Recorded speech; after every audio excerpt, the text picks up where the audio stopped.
Good evening, everybody, and welcome to, I guess, a special episode on Erica Vane TV.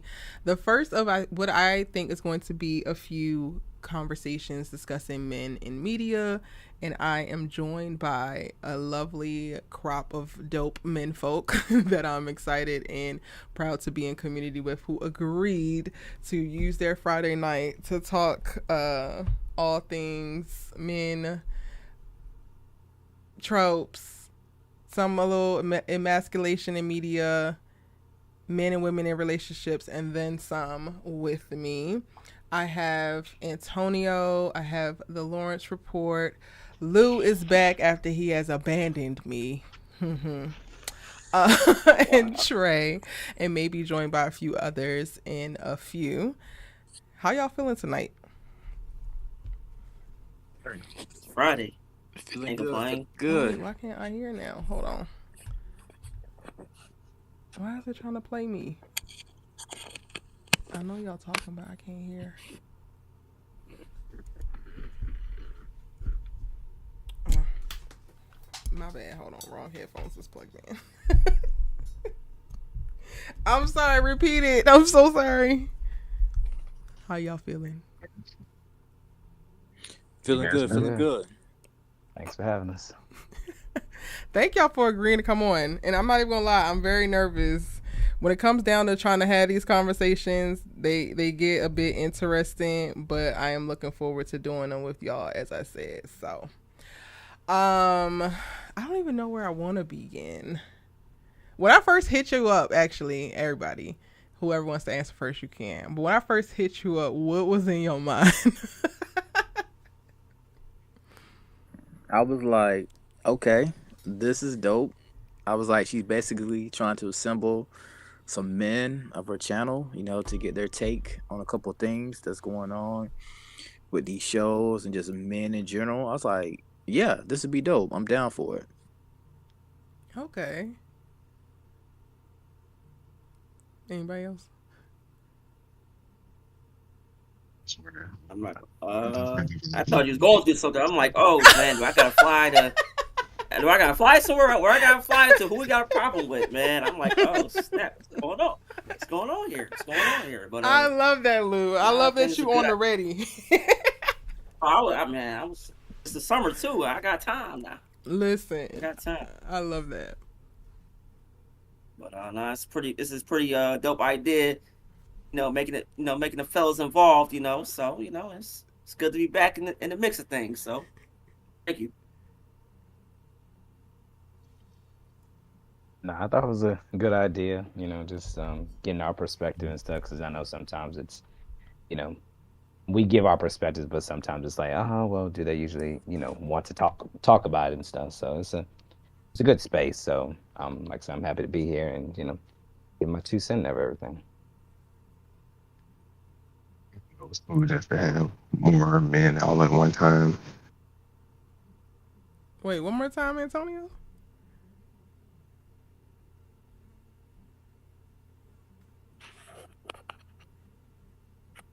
Antonio, what did you say?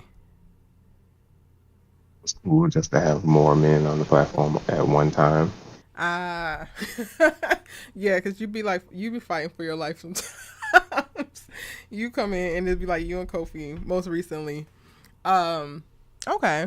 Well, I'm glad. I'm glad that y'all weren't like nervous or like weirded out in any way. Um, I pride myself to be a person who thinks about things deeply in addition to feeling things deeply, which I think comes out in my content. And to get certain feedback that in some ways they feel I'm not considering them in, it made me like, okay, so then what the hell would that look like? What do I need to do that? And in broad strokes or on a general level, do you guys like the way that you see men being portrayed, specifically black men? Like, let's call the thing a thing. Do you like the way that you see black men being portrayed in television and film currently?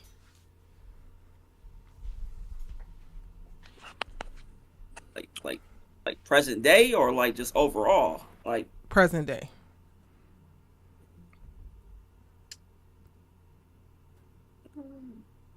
Yeah, I think it has its highs and lows. You know what I'm saying? Depending on the show. I can't say.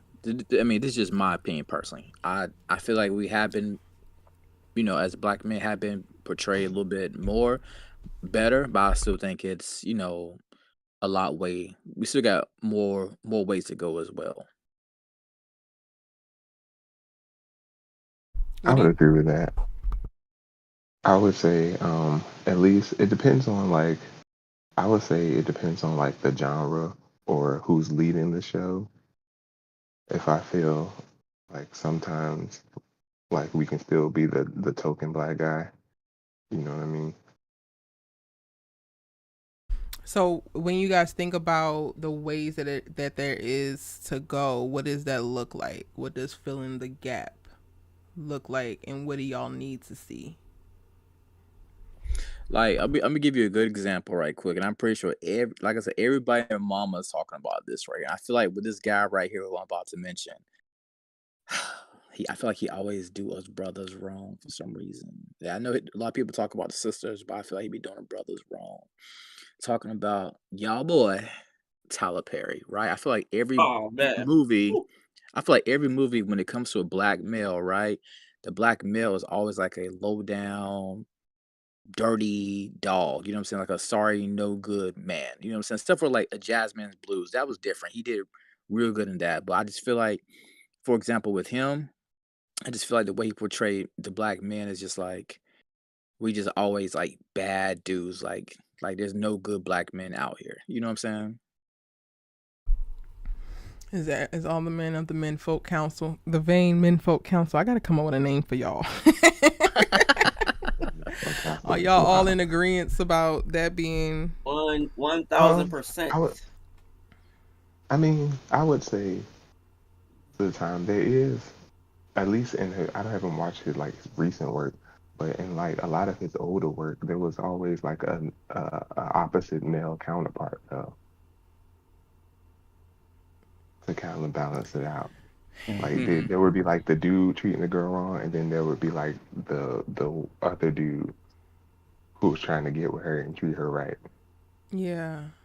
I don't know how the newer work, how his newer work does though, because I don't really watch his stuff anymore. No, I mean that's kind of what I was gonna go to, but I am going to tell y'all that like in this conversation, I am trying to lean into listening as much as possible. So I'll have like points or counterpoints, but I'm like I want to most of all like hear. But See, that's kind like, of my take in reference to Tyler, and it's across the board, not even just in how he represents men, but also how he represents women. I feel like after watching his documentary in November and getting a better right. understanding of him as an artist, and then seeing Mia Coppola and enjoying it, aside from like how I felt like he ruined the ending, and what seeing two dark skinned black leads in powerful roles did for me, I am seated steadfastly on the side of like I'm gonna let him tell the stories that people are living. Like for me, my response to a lot of people who are constantly like take Tyler's pen and Tyler just makes black people look bad. I'm like, Tyler can stop writing these films and television shows the moment y'all stop living this as your real life. Until that happens, you cannot try to make him not do it. But I Mhm. do understand, the feeling away, right? Even if like I don't know the Lawrence Report if you're referencing this most recent film, but I'm struggling with it because I know Corey, like, and I love Corey, and I'm just like, I hate seeing him like this, and he's such a beautiful, brilliant actor that it's like, but um, even in Yeah, that, yeah. I was you have Dallas, right? But then you also Yep. had Jim in the film, Hmm. Jim who loves his wife, Jim who is trying to be Right. the like one to calm him down, and I think that it's just a little bit unfair to in this particular example, right? To say you don't like how he particularly portrays men when oftentimes he's portraying what we all see and live and experience. See, yeah, see, you're right about that part. Like Corey killed his role, did his thing, but then like you said, you got Mr. Lawson, I can't think of the dad's name right now, but the dad in the new Tyler Perry movie. See, I love the way. I gotta give Tyler his props. I know I just said what I said, but I gotta give him props for this part right here. The way that he portrayed the father, Ava's daddy in this new Tyler Perry movie, that was good. Like that was a upstanding black man. He was like, listen, I loved my wife, you know, through thick and thin. I stood by her flowers. I was like, okay, Tyler, that is a good portrayal that we need right there. I like that right there. So, and going back to my original question of like, what do you need? Are you looking for media that only shows the best of y'all? Yeah, I think I need to see more. I think I need to see more of the best. You know what I'm saying? That's No, just I'm me not saying personally. I more think of it. Like, are you saying only? Because I would also argue that it's kind of proportionate to like what a lot of black women are experiencing, and whether we want to agree to it or not, we might think that Tyler's target audience is black people, but in all black women. honesty, it is actually black women, older black women to be Yep. specific, Mhm. from a Mhm. specific place. Like, and then all of us are just in the periphery. I honestly don't even consider myself Tyler's target audience because I don't have certain lived experiences, and I no longer identify with the ones that I did have that show up in his work. But I can still Right. respect it. My question to you is like, do you only want to see the good, which to me seems like a little bit of erasure, because there are plenty of women, even if I'm not experiencing domestic violence, I'm still experiencing a ton on a regular basis, harmfulness, harm from men. But it's Right. like you don't want that to be in the media, but that's something that we're actually experiencing. So, like, help me understand that, I guess I'm I asking. feel like. Oh, my bad. Go ahead. Go ahead. No, no, no. I was just saying sometimes I feel like it's like a double-edged sword, right? And I see what you're saying. It's like, well, we just can't portray black men in one light, right? But sometimes I feel like that negative light is painted across. Sometimes I feel like that negative light is painted across, all black men when it's just not true. Sometimes I feel like the negative light get more praise than the good light when it comes to black men. Gotcha. Anybody else want to sound off on what you need to fill the gap? What is I guess needed? for me, yeah, I guess for me, just like we're all looking at the world today, right? And you see what's going on in the world and we see what's, been happening, and then also just life experience in general. And for me, from my experience, what I'm seeing is that I'm seeing like a lot of these young black kids getting in trouble, like not doing, the right things they're supposed to do, and then either like getting in trouble in school or getting in trouble outside of school, whatever the case is. I mean, I feel like sometimes like they need that strong male role model, and like if they see somebody at the top saying, "Oh man, like they're doing good things and stuff, man, I need to follow that." And maybe I can be just like them and stuff.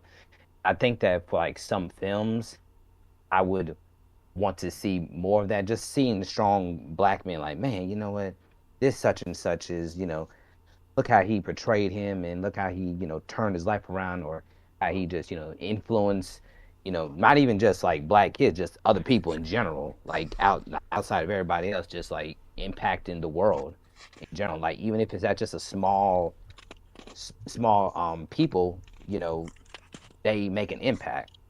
So I guess for Mm. me, I would like to see more of that. And like I said, I do see what you're saying is about Tyler Perry. Like I said, I'm still getting into his new movies as well. But from what I've seen from his older films like that, I would like to see more of just the black men and these young kids seeing that, man, this we can be like that. We don't have to be like, oh, this man is hitting on this woman, or this man is getting in trouble and stuff like that. I guess I would like to see more of just seeing a strong black main character, and like saying, man, I can see that. and I want to be like that. So I guess just having that strong role model, because I see it on a daily basis that, at work or wherever, it's like, man, these kids need that, and I see that on an everyday basis. So that's what I would say about that.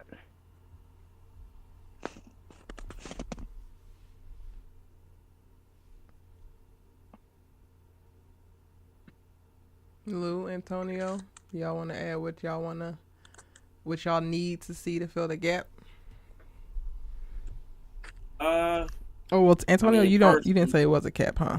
Sorry, go ahead, Lou. my fault, but just I don't know if any fellas or like, is there like any shows or like things out here where like you can see like black men be vulnerable nowadays? Like, I don't know. Yeah, there's a good one that I feel like is not.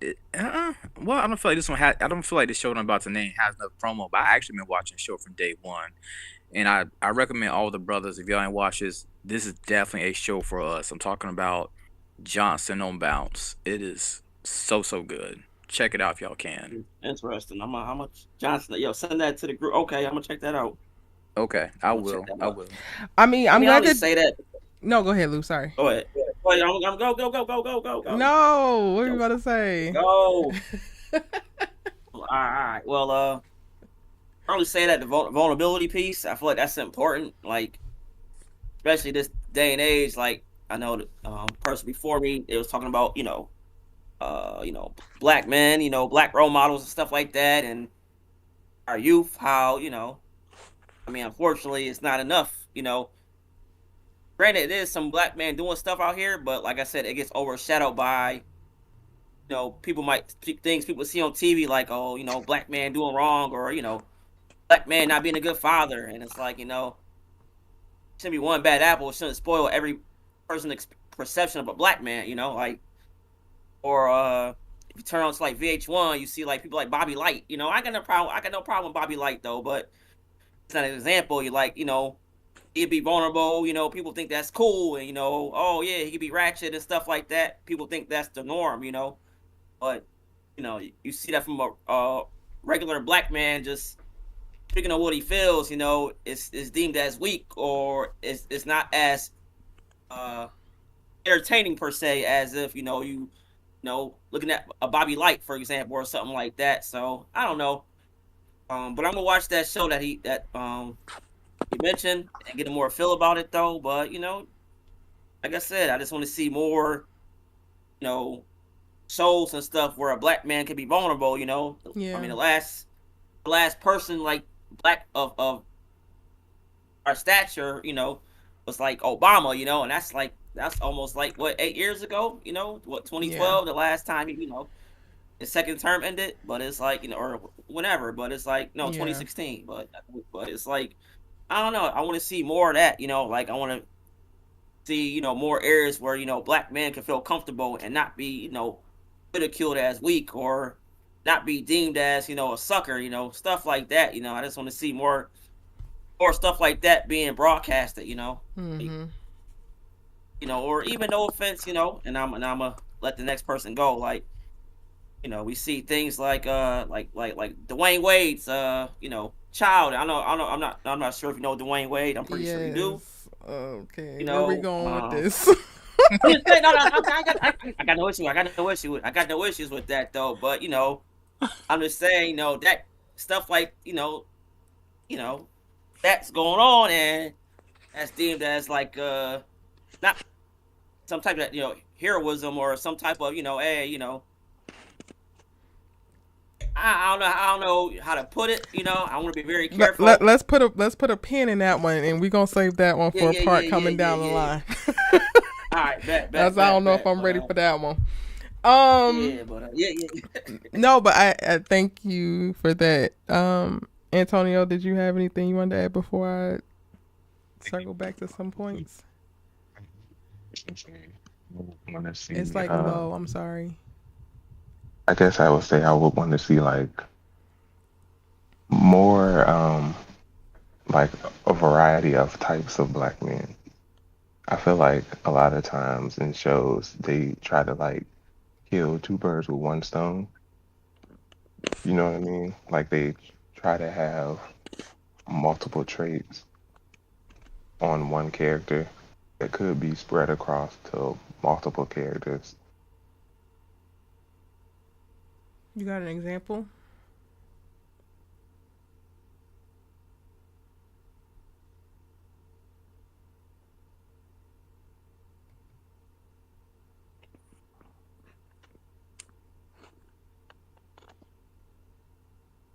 And cut out Antonio. I don't know. Do you have an example of what you're talking about? I don't know if I have like a specific example, but like I feel like sometimes, there are some shows that try to like reach a quota. They're like, oh, we gotta have a black person in this show, so we're gonna make him like the sidekick or um the funny best friend. Mm-hmm. You know what I mean? Mm-hmm. Yeah, I definitely know what you mean because we experience that too. In a lot of the mainstream, stereotypical white programming. I mean, I understand all of the points that everybody brought up, and on a general tone, like going across first, both male and female, right? Us in the black community, I think that Lawrence, can you do me a favor and mute when you're not speaking? Because I think like you fidgeting with the mic or something. I can hear. Oh, okay. My bad. No worries. I think that as audience members, there's a little bit more ownership that we need to take because yes, the industry short sides people of color, black people specifically, we don't get as many opportunities. Our stuff isn't getting greenlit. Our stuff isn't getting bought as nearly as frequently as the mediocre whatever such and such stock script. Cool. That is the case. And we also aren't consistently showing up for ourselves, for our communities, for various storytellers, right? Like it's so interesting to me the moment that a new Tyler Perry movie drops, it's going to #1. Everybody's going to be talking about it. Half of the people who are talking about it are going to be hating it and hating him. But Ava DuVernay can drop one of the best films in the last 10 years this year, and I would say 90% of black people haven't seen it. And that again is for all of us, whether male or female, because the same way that you guys are looking for more well-rounded representation for y'all, we also have that, same gripe as black women. And I've had to charge myself with like pushing myself to seek out more storytellers, seek out more platforms, go and find the stories. It's similar to music, right? Like I've been in a rut in the last 10 years because up until Drake started tripping on women and actually being a male hating male, I was like listening exclusively to Drake, Rihanna, Big Sean, Wale. Megan snuck in there, but like that's it on repeat. And I am of the millennials that are like, this new music is whack and y'all are all whack. All these new people ain't talking about shit. But there's plenty of new indie people who are talking about things, who are doing amazing arrangements, who do give a shit about music artistry, like who just are what I'm looking for, but I have to do a better job of looking for them. And I can't rest on my laurels and expect this industry that's only here to make money off of black and brown bodies at best to give me what I'm looking for because I'm looking for it, when they're really just trying to extract as much money from me and you as possible.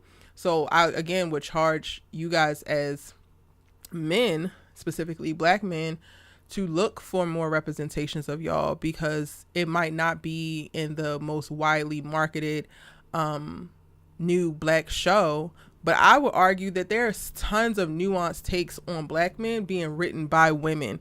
But y'all don't watch the shows because it's a woman show. How do y'all feel about that take? Is there a certain show you talking about recently? What you said was written by I know you. Yeah, I got a few. I don't know if y'all watching Kingdom Business.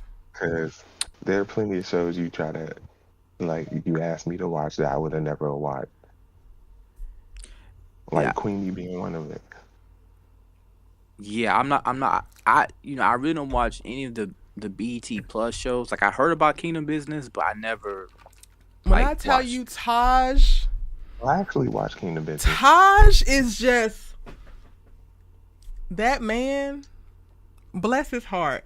And I feel like they have just done an incredible job over multiple seasons of really doing it justice, because he is a pastor's kid who has like had his whole phase but has decided to walk with the Lord, but then still finds himself dealing with temptation and the flesh and like all of, and it, he handles it so beautifully. Like that's number one. Like I could go down a list, but Taj Jordan in Kingdom Business, that is a BET Plus show.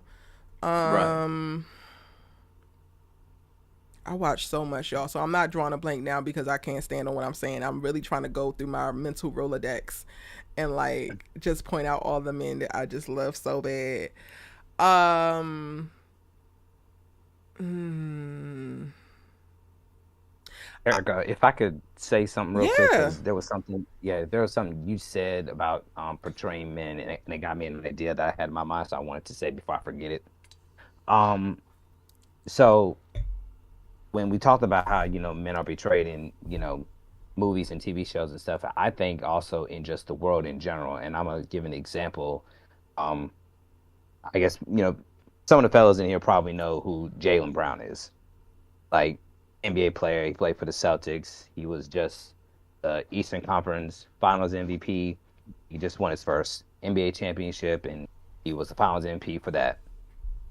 He's a I don't know who guy he is, just so that we're clear. okay, But go for it. okay. Like I Keep said, going some though. of the fellas probably know who it is, but I'm gonna get back to what you were saying is that he is a guy that could definitely be a role model for kids that they can look up to. Because one thing that I do like about Jaylen Brown is that he is 10 toes down on what he says, and he's apologetic on what he says. And the thing is that some people want him to not be that way, but he is not going to stop being that way. He's a guy that is true to his word, because I think that, if I'm not mistaken, he is a Muslim. He's a guy that is true to his word. He doesn't stop doing good for others. Like he was one of those people that was in that front line, and the NBA had shut down and they were doing the domestic violence, and he was marching. He was the one in front. He was the guy that was in there, like being in front line, and everybody was following him. And now, like I said, if the fellas have been watching and stuff like that, he just didn't get invited to be in the Olympics for the USA basketball.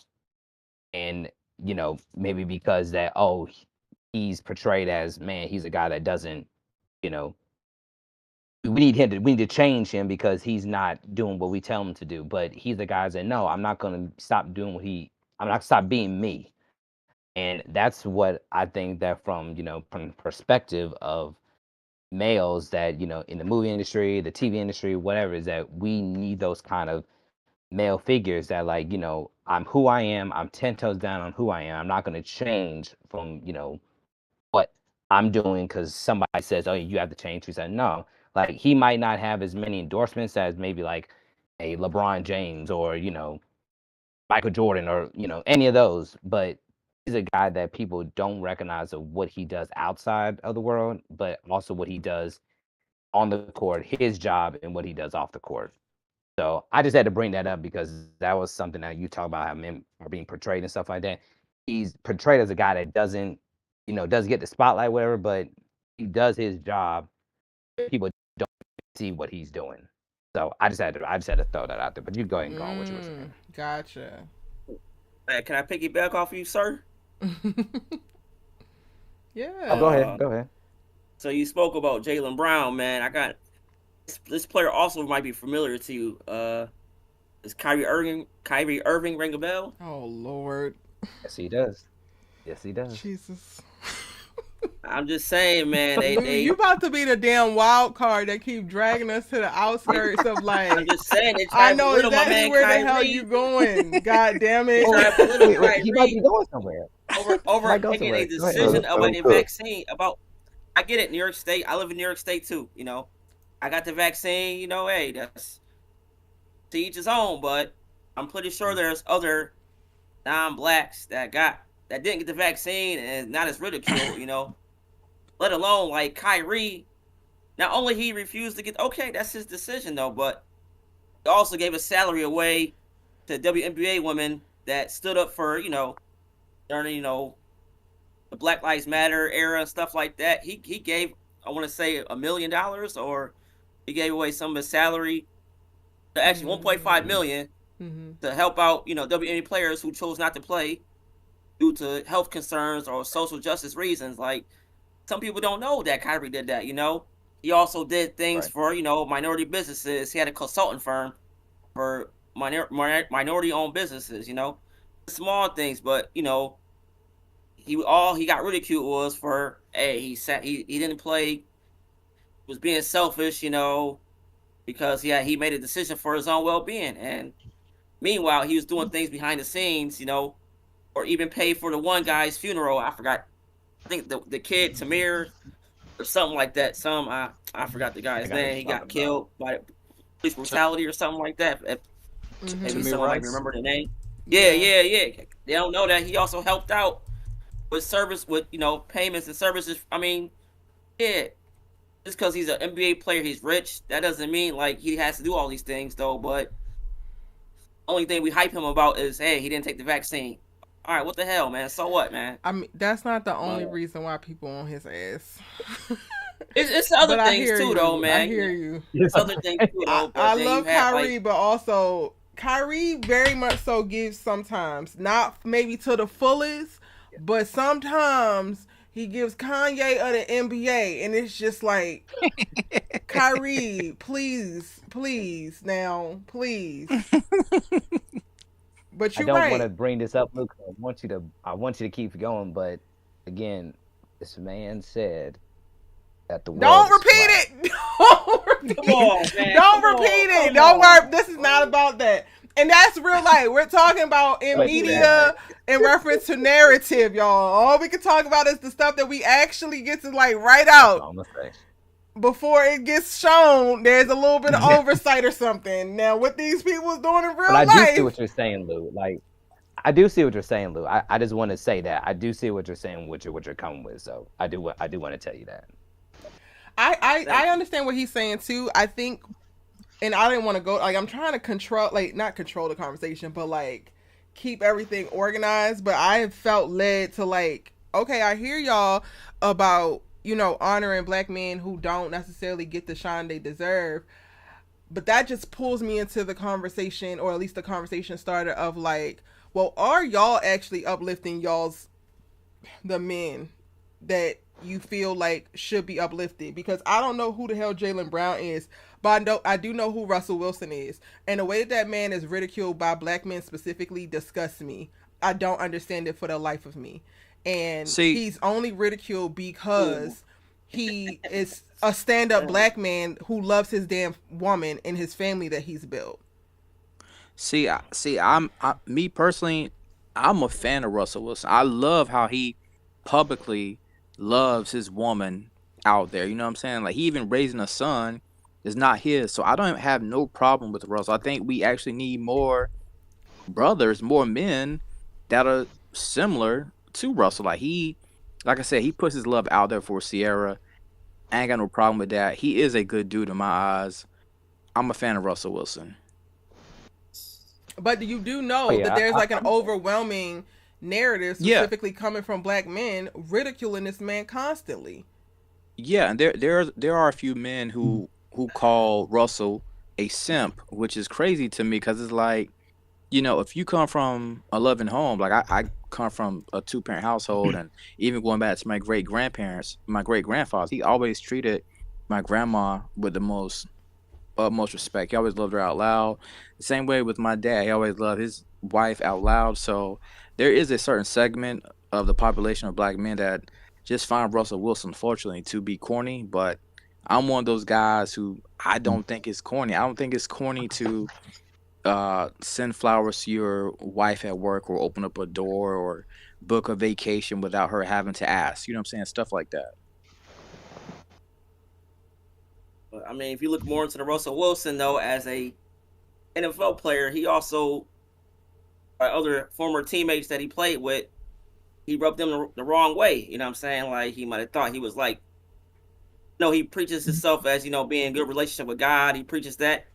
I respect that though, but if you look a little deeper, some of his teammates thought he was like he came off as like hey, not the most supportive person. He like they were saying that he had his own office when he played for the Broncos. Like he didn't want to associate himself with his teammates and stuff like that. So I mean, things like that might be reasons that people don't like Russ. I mean, I know obviously the main reason they just think he's corny. I get that too. Whatever. Each his own. But I don't know, man. I don't know. From the outside looking in, is not to each his own, because to me, the standardization of the clowning of the Russell Wilson and the Russell Wilson archetype creates a negative feedback loop within y'all's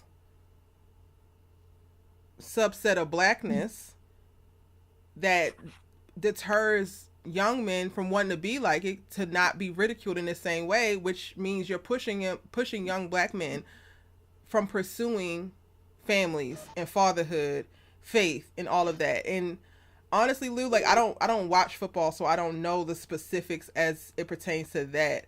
However, as a person operating in the space that I'm in now, I am very reserved. I'm very curated. And the first thing that I thought of when you said, "Oh, he has his own office and he's not in the group, right, with the team," there's a certain level of team bonding that has to happen. But going off of my general thoughts around the NFL and what we see these players do and who we see these players be off of the field, I am not surprised that he doesn't spend time with his teammates, because it gives that he is abnormal. His lifestyle is abnormal. Most professional athletes live a lifestyle of debauchery and wasting money and doing stupid so I could totally see wanting to separate himself. I am not Russell Wilson now, not making nowhere near Russell Wilson money, and within my space I separate myself.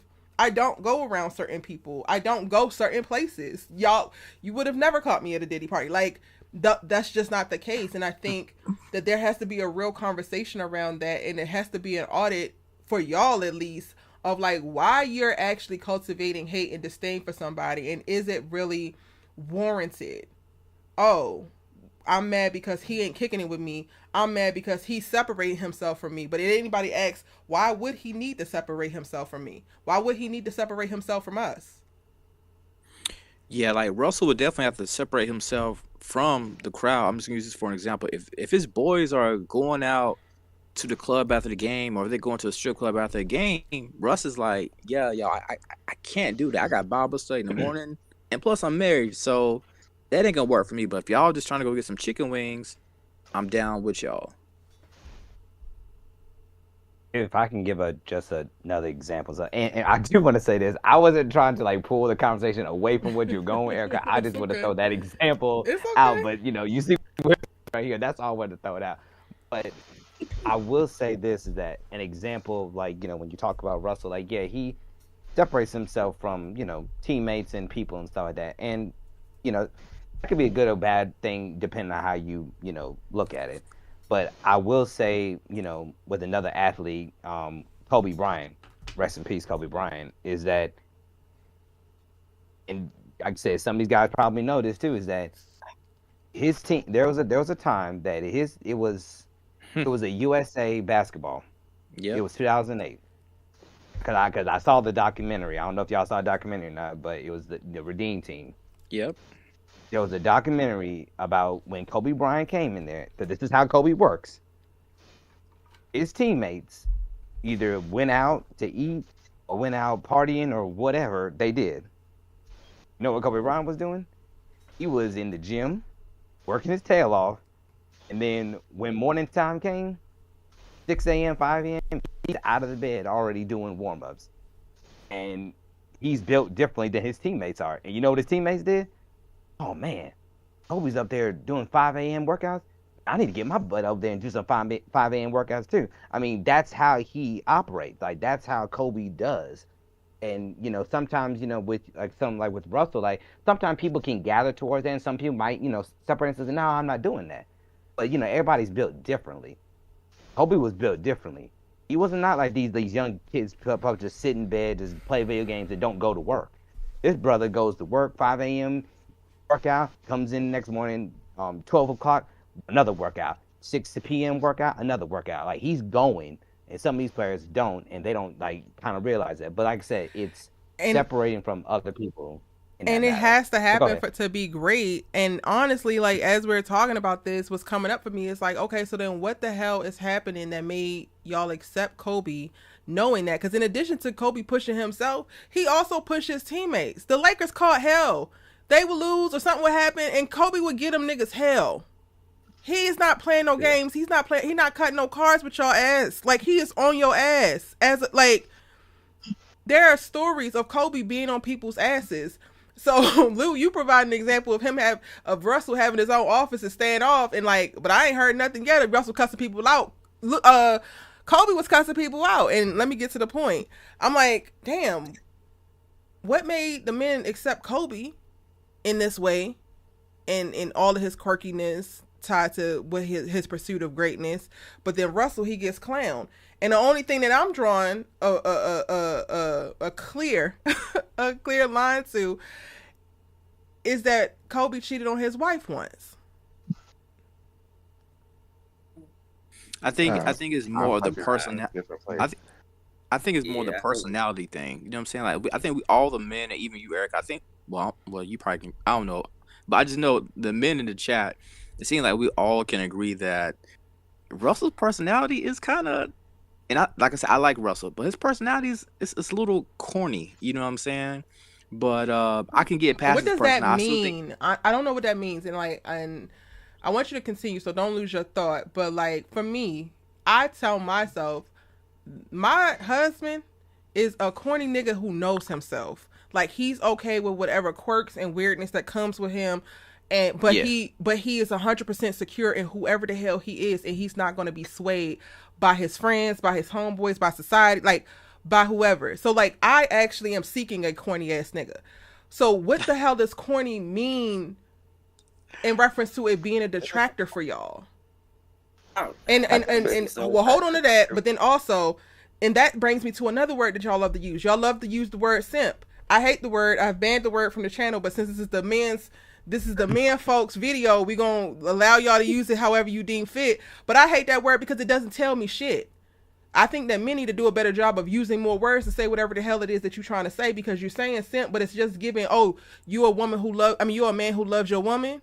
You're a man who has a certain level of integrity as it pertains to romance. You a lover boy. It feels like simp encompasses all of that, and none of that is damn bad, but yet simp is a bad word. So corny, simp, y'all gonna have to expound upon it, because Russell being corny, why is that a problem? I think women made the men being corny a negative thing. Women? Yeah. What's wrong with that? What's wrong with him saying? Because everything is always our fault. Everything is always our fault. I know that Antonio's not saying that. I know that you're not saying that, Antonio. So be clear. I register that you're not saying that, but the world makes a lot of things, specifically black women's fault. I am shocked that you're saying that it's women's fault that corny is deemed negative, when me and my homegirls are looking for corny niggas. Now you are. Now, because it's cool. Oh God. It's deemed cool, you know. Go ahead. Let me let you cook. Ain't gonna talk about. Shout out to my man Chris Brown. What you think about Chris Brown? No, Lou. Okay. No. Absolutely the fuck not. Absolutely the fuck not. No. You be picking the worst hills, honey. The worst ones. Lou, you better pick some safer ass hills. Because I promise you, Chris is not the one you want to plant your flag on. Oh, go ahead, Antonio. I'm not going 15 No, years. you can't even do that. You can't even do that. All right, we can go. We can stick. I mean, for us, Russell Wilson. Because people who look like me can't even walk into Chris's sections at the club. Let's stop. That sounds true. That sounds personal, but Oh man. Yeah, because Hey, Chris Wait, only wait, wait. Chris But only like the Antonio little was making a Asians. point real quick, y'all. Hold on. go ahead, bro. My fault, brother. Point like if I like try to make it less general, like from what I observed growing up, girls didn't like corny dudes, especially when I was younger. Like some some of us, the guys, we were fine hanging out with other guys who were corny, but it seemed like girls didn't like dudes who were corny. So that made other guys take on that same attitude in order to not be associated with that said corniness so they could look more appealing to other girls. Okay. So, how much of the things from your past or from childhood still hold up as true or Bible in your adulthood? As far as like Period. in like my observations or things that have happened to me. Either. I would say some of it still holds to be true. I. It's so funny because it's just that's a nervous laugh. I ain't even gonna hold y'all. I'm trying to be very transparent in this talk. It's okay. You always Um, are. this this is where we get to the part that starts to trigger me as it pertains to the experience of black women versus black men. Because I feel like we have had similar experiences, but black women are forced to learn and evolve through them. But you all get the privilege of staying, holding true to whatever that thing was, not necessarily having to learn and grow through it. And then now what results of you not learning and growing through it is now our fault. And I'm using this as an example because you provided the example of women when you're younger shy away from corny people. I think, or corny men. I think that is true. I think that when we're all younger, we're all trying to figure it out. We're all fed certain things. We've been socialized certain ways depending on where you were born, where you live, like whatever the culture is where you're at. The same way that I have had to evolve through what I deem attractive in men, right? I think that needs to happen for men as well, but it's not happening. So I'm still experiencing in my 30s grown ass men who are still operating from mindsets that they developed in their teens. When I had to shed that mindset, I had to realize that that's not actually true.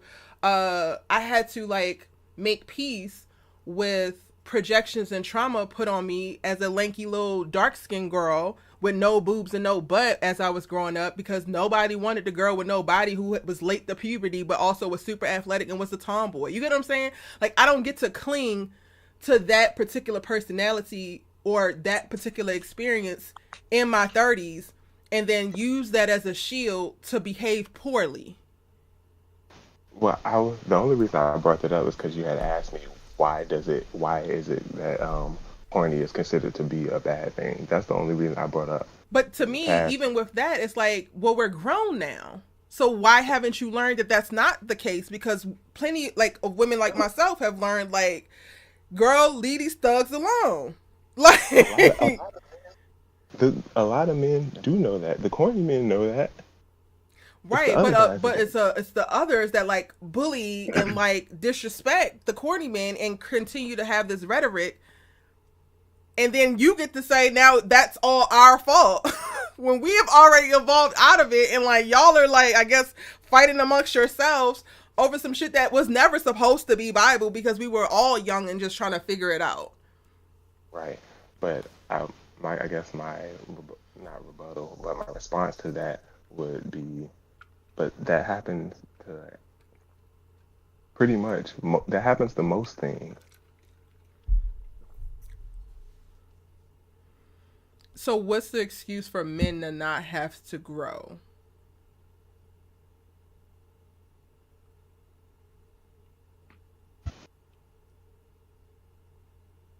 I don't know if it's an excuse because I feel like there are a lot of men, especially now more than ever, that have.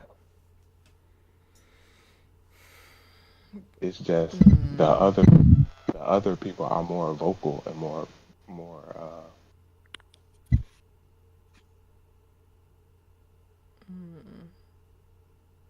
I didn't ask this at the start, but I'm gonna ask it now. What is everybody's marital status?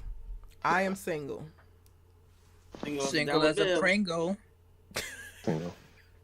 Okay, everybody on here is single. Trey, are you single? No, I was laughing at when you said single as a Pringles. So I was Pringles crazy. yes, yeah, I'm single too. Yeah. Oh, so everybody on here is single. Okay, great. That's perfect. Because it's so interesting to me. Not to say that there's not good. Well, I really hate the term good man. Honestly, like I'm going through my own little reckoning right now with the term good man. So let me be more specific and more intentional with my words. I fully. Oh wait, is that James? Who's that? Oh, I think that's Jalen. Is that Jalen? Sorry, Jalen. I just saw you. Welcome in. Can you hear, Jalen?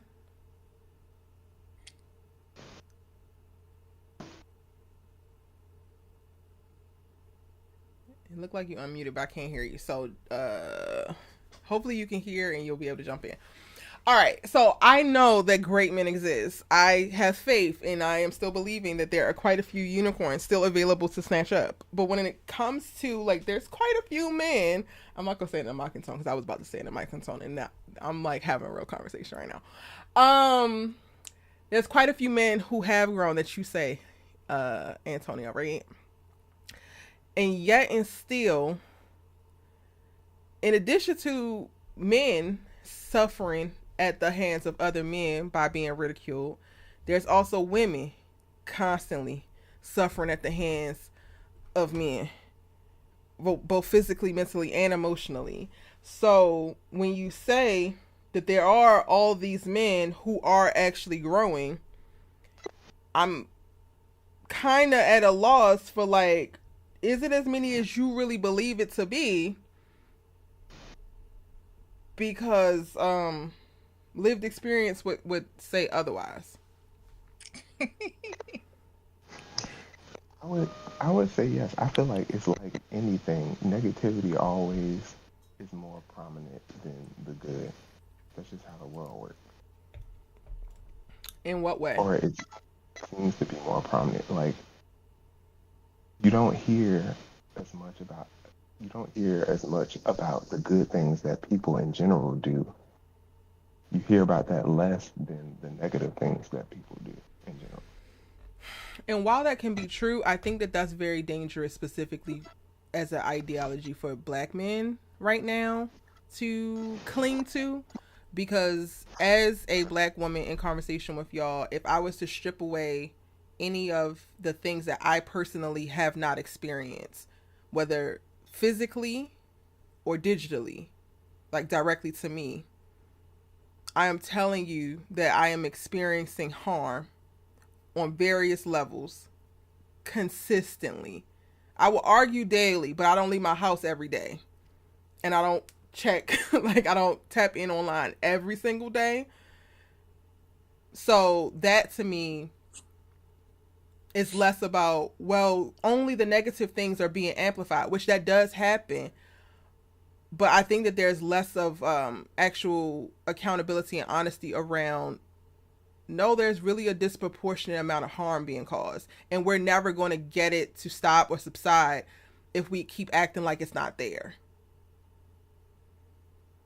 Oh, so okay, so you felt like we were not denying it, but not acknowledging it. I think men in general do that. I think, like, going back to the start of our conversation and, you know, you guys speaking very candidly about wanting to see better representation of black men in media is a very real thing. But it piggybacks off of this idea of, like, the positive that is coming from you all or that is in you all is not being amplified enough And I would argue that not that it's not, that's not the case, because the good and everything could be amplified more. But I think that too many men are hinging their hat on this idealistic perception of themselves and others when the reality is a little bit more horrifying. Okay. Hmm.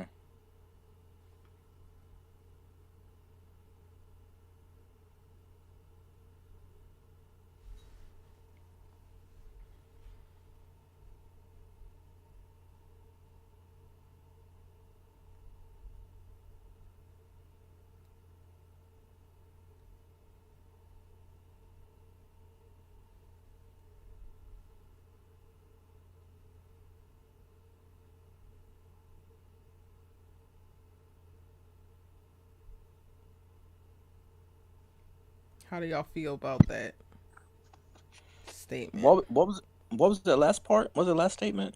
Lord. I heard about horrifying. I was listening, but I'm just trying to.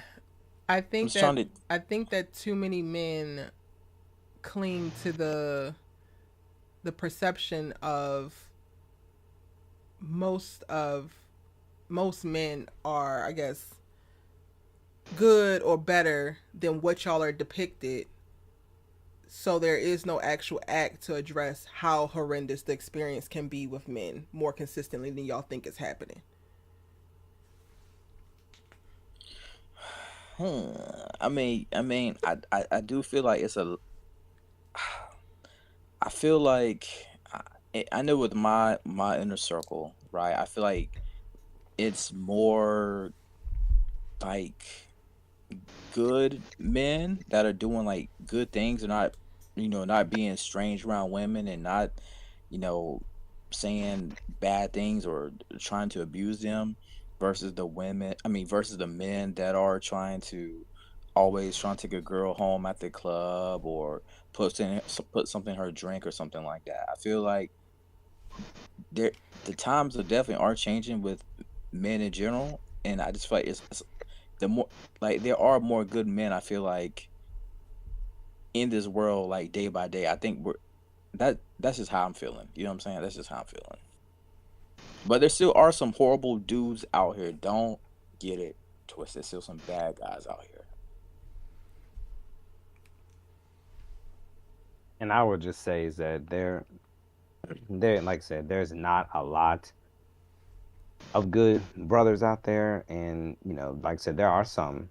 Like I said, I know it's hard for like a female to like say, there are good guys out there because, like I said, there are men out here that are like really horrible things, stuff like that. But I mean, like I said, I guess for us as guys, that we just have to be like true to ourselves, like how we should treat not just females, but just people in person. Like, would you want somebody to treat you in whatever sort of way? So, I guess for me, it's it's hard sometimes, and I can see why. But like I said, we as All right, can men, you hear me now? we just have to be. Yeah. All right. Sorry about that. So, oh, okay. Trey, real quick before you finish, I kind of want to go around and ask everybody what are y'all's definition of a good man? Let me go on that one. So my definition of good man That's is Jalen, one. guys. Jalen has Oh, now joined how y'all the doing? group. All right. So my Shout out to Jalen. definition, I kind of keep it with just 5 key points because everybody got their own list. I try to keep it to 5 simple ones. Number one, you're a child of God, but you're a child of God or whatever religion that you praise. That's got to be there's got to be a foundation that's set for themselves. It tends to be on religion on how you're raised. So I would go on that one. That would be number one. Number two would be what's your passion, what's your goal, what's your drive, because that's going to be set something to push Wait. Are forward. you describing who is a good man? Like, I'm confused. No, you asked me like in our definition, what is a good man? Yes. I'm giving you my 5 pillars to me. What makes a good dude? What makes a good man? Okay. So number 2 There's is the you have to have some ambition because you said what is gotta your have you okay. gotta have a passion or drive. Something you can still be a good dude and not have a passion for anything, but but like not a lot of people want that. I'm going over like what I kind of see. I like the ones that are still like a good person, do right, and don't have a passion for nothing. They are. They're not good. They are. That's kind of Okay. how I look at it. Number Okay. 3 would be like you gotta know what like is a man. A good man knows what he wants, both for himself, for his people, for the people that he cares about, and maybe for somebody they just met. When you know what you want, all right, then there's going to be a plan set, and there's going to be a plan set it up. And a good like in the last 2, they're interchangeable. It's one, how do you treat people that you know, and how do you treat people that you don't know? You got to be able to see. You got to be able to see that. That was number 4. How do you treat people that you don't know, and how do you treat people that you do Well, know? how do good men treat people that they do and don't know? That's where you gotta watch. Like, are they gonna still are they gonna treat the people that they know like more respectable, more better, more nicer, more kindlier than the people that they don't know, or vice versa? It should be both. Now there might be a level to it, but at the end of the day, you're still gonna like display that kind of respect. The last thing is a good man loves himself. There's no ifs, ands, or buts about it. He don't depend, and the good man does not depend on nothing else or nobody but God or whatever they believe in. That they love themselves, that they are happy of who they are, but they still want to get better. That are like those are the 5 things: is child of God. Number 2 is your passion for something. Number 3 is dang, I knew I should have written this down. Uh, Number 4 is how do you treat people that you know and who you don't know, and I know number 5 is loving themselves.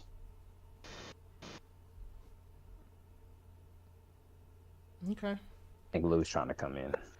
I put him back in, but he didn't. Next.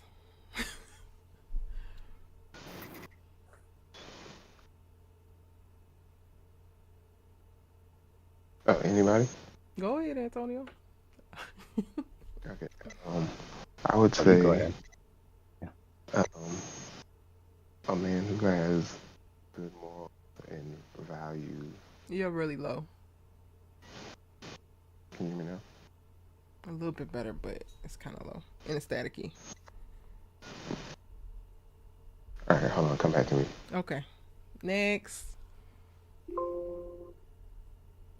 I kind of already agree basically with what everything Jalen was saying. You know what I'm saying? He mentioned, having a relationship with God and having, something that's going to drive you daily, like a certain goal. You know what I'm saying? So for me personally, I think he kind of just nailed it in the coffin of what a good man is. The only thing I would add would be is, trying to understand your wife, trying to have an open mind, an open heart, being receptive to the things that she wants.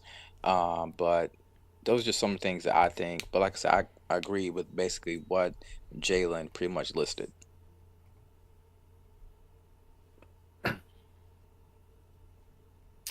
Lou. All right, sorry, I was in and out though, but I might have missed the last portion. You talking about like the ideal man, or what do you? What's your definition of a good man? Uh, a good man, I feel like is a good listener. I know that probably sounds cheesy when I said like a good It listener, don't. but And this is Erica I'm just channel, saying, I'm just goddamn it. saying So if because this what like you you be really felt in your spirit, I'm so glad that your ass said it, honey. Listen. Corny I'm is just saying, welcome here. Cheese is welcome here. Stand on business about what the hell you said. no, Too many I'm standing on goddamn the mini truth. me's running around here with too much goddamn 10 toes, aggression. Ain't in touch with their goddamn emotions. Right, nah, ten right. toes down, 10 toes down though. But when I say that, like it sounds funny, but like you'd be surprised. Like I mean, men women or just in general. Like we've had conversations with people where people don't really know how to listen, man. Like, um, I think that's very important. Just as a man myself, like if I'm dealing with somebody that I'm dealing with, I feel like just being able to listen, shut the fuck up, and just listen. Sometimes it goes a long way. All jokes aside, it really does go a long way though. But let's see what else. Someone that's sincere, that can that's genuine, because it's not enough genuine men out here. Like I'm not gonna. I'm sure all the 4 to 5 gentlemen here, they seem to be genuine good dudes. You know what I'm saying? I don't know them 100%, but if I had to take my guesses, I can see that they're genuine. I think that goes a long way too. So being a good listener, being genuine, and just having a mind of your own, because nowadays with the social media, different outlets, people don't really think for themselves anymore. So I think as far as like being a man, like you said, being able to stand on 10 toes when it might not be popular, or when it might not be um go to. You know what I'm saying? Like I feel like being a man, you got to make difficult decisions.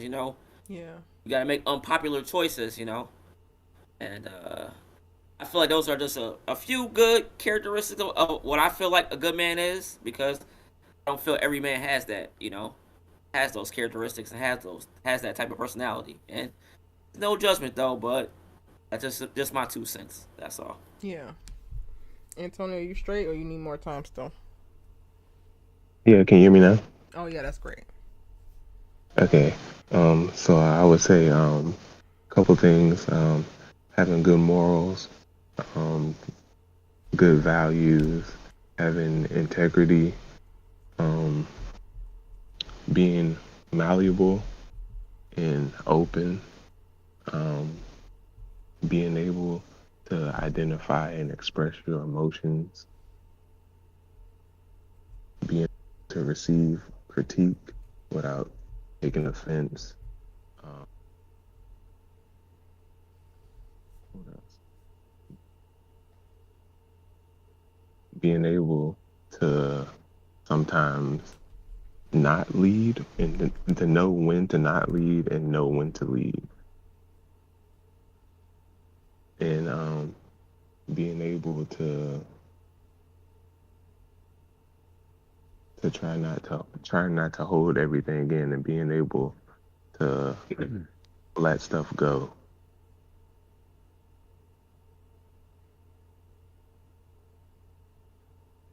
Okay. I think for me, like what something you guys said is that, one, like, being a child of God, believing in that. And I think for me is that, respect factor, not just respecting your girl, just respecting others. I mean, I know this might be kind of cheesy, but when you go back to elementary school, like I go this quote every time, and people say, where do you hear that from? I say, I hear it from elementary school. It's a simple quote, but it means so much. Is that you treat others the way you want to be treated. I mean, it's simple words, but it's so strong in those words that people just don't see. And, I always try to treat people with respect and always go for that. And I think, like what Lou said, yeah, you have to be a listener. You got to open your ears, close your mouth and just like listen, because you might learn something. And I've been gotten so much better at that, of just listening. Because sometimes people, not even just women, just people, maybe just friends of yours, like they're just having a hard time saying, all right, hey, I'm here to listen, and then let you just go and just let you vent, even if it's a vent. Like if you're venting, like they're venting, I'm like, okay, go ahead. I'm not going to judge or anything. I'm gonna just listen to everything you say, like get it all out. Like that goes a long, long, long way. And I feel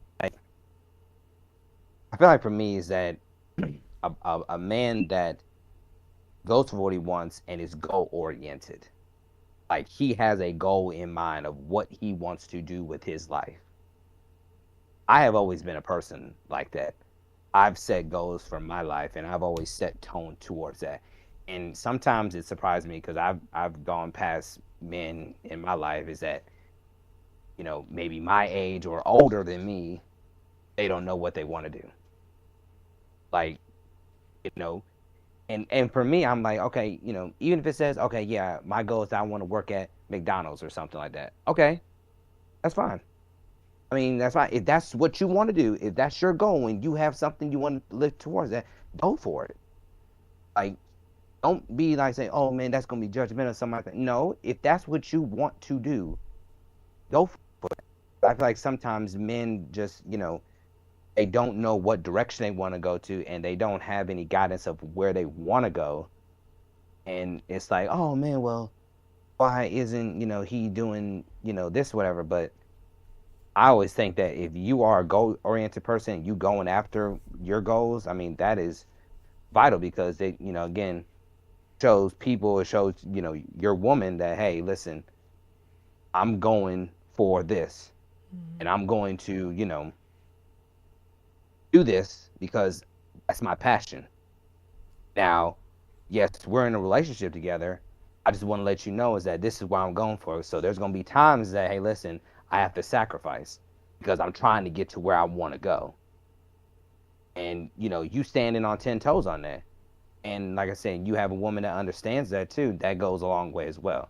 So I think in those lines, and like I said, from what, they said are good points of, a good man. Okay. What is your initial response? You don't have to explain it, but what is your initial response when you hear me say, "I do not want a good man"?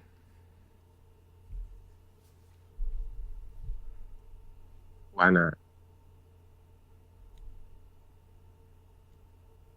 Uh, It sounds like you're saying you want a man that can make oh man, that's different. That's different. I don't even know that's different right there. I got the answer for this one. I got the answer for this one. But Erica, ask me again. Ask me that question again. What is your initial response to me saying I do not want a good man? I feel like you know that you're not ready for one. Okay. I Lou? think Oh, you got more. I think. Oh yeah. Oh yeah. Oh yeah. I think when I hear a woman says that, I think they're either not ready for one, they don't want at this particular moment in time because either they're in a phase or they're in a period of their life that they don't want to settle down or they can't tolerate being bored to a certain degree because that is a big issue in society now is if anybody gets bored within the relationship it's basically over. So if that feature ever happens, like if they sense no excitement, nothing spontaneous, no danger, nothing, and this is the big one, nothing to particularly complain about, that is a problem. Wow. Okay. Lawrence, you already said something, Lou. I'm giving all the men folk chance to say something before I So continue. what you want us to answer? Sorry, I had to run I, to the bathroom. what is your initial reaction to me saying I do not want a good man? Man, that's okay. It could be one or two things. Either like the guy before, I heard what he said. Um, Maybe you aren't ready, like emotionally, for that type of guy in your life, or maybe you had a bad experience though. But I don't know. It's a couple. It's not a room for concern. I wouldn't say it's concerning, but uh, I don't know, man. That's a tough one though. But I don't know. I don't know if you feel like a good guy is like a pushover. I don't know what your definite. I mean, it can go many ways though. But like, I guess based on personal experience though. But I don't know. It's not concerning though. But I can't You pinpoint what I sound want to say. concerned. You sound concerned. A little bit. It's not really concerning though. But I mean, it's just like it's like, damn, I think it's just more so on your end, some type of emotional or some mental setback. I don't know. Like, I think it's more so with it's more so with what you got going on than like, you don't hear people say like, I don't want, I don't want a good guy. It's just like you don't hear that every day. Okay. Now, some people don't want ain't shit guys though. That's another story for another day. But I'm gonna let the next guy go, and I'm gonna sit here and enjoy my beverage. So, Ooh, child. Ooh, child. I think Trey, did you? I want to make sure everybody had a chance. I'm not gonna hold you. Prince, Jalen just hit me on the right side, and then Lou just came back with something wrong with me on the left. So I'm a little bit like, wow, okay. Did everybody speak? I want to touch on that. I don't feel like nothing's wrong with you. Wait a minute. Nope, you said what you said, Jalen. We moved on. You gonna have to wait till we come back around. I said what I said, but I never said nothing was wrong with you. We gonna have to come back around. The initial reactions to that particular phrase. Trey, you said something? I mean, I was the one that said hurt. And, you said hurt. You feel hurt. No, I'm like when you asked that question, that's the first thing that came to my mind is hurt. I'm hurt or you're hurt? No, you're. I'm hurt. Okay, I don't want a good name. Yeah. So I feel like, it's hurt because maybe your past relationships have been not great and you've been through a lot, and there's times that I've seen women express that, yes, I don't want to be in a relationship, or I don't want to be with a man, or whatever the case may be, because they're just tired and they're hurt because of everything they've been through before, everything from present time. Like everything they went through there has hurt them, and they're just like tired of it. So I feel like, just being hurt and just like, just going through so much and stuff, they just don't want to keep going through that. They don't want to feel that hurt anymore. And, when I hear that sometimes, I'm like, yeah, I guess, I do agree with that. Cause like I said, you get tired of it. But then it's like, hey, women are hurt by the men that they're with, how they treated them, how they, should treat a woman, but just all that builds up inside is just like, I'm just tired. I'm hurt, and I don't want no man or a good man or whatever the case may be. I don't want one because of everything that has transpired from my past. I'll just say that. Okay. Well, thank y'all. Thank you for these initial reactions. I don't know if I was expecting anything, but I am definitely blown away by the responses. It's interesting that y'all kind of went to a place of like, oh, well, dang, what's wrong with her? And it's like, I don't know if everybody fully heard me. But also this is how projection works. So this is really cool in that we are having this conversation in this way. So I really love, Antonio, that your first initial thought was why. And it wasn't to create a narrative of what could have happened in my life, what could be going on in my mind right now, what any of those things that would have led me there from your reasoning. Your first reaction was to inquire to know more, almost as if you didn't have enough information.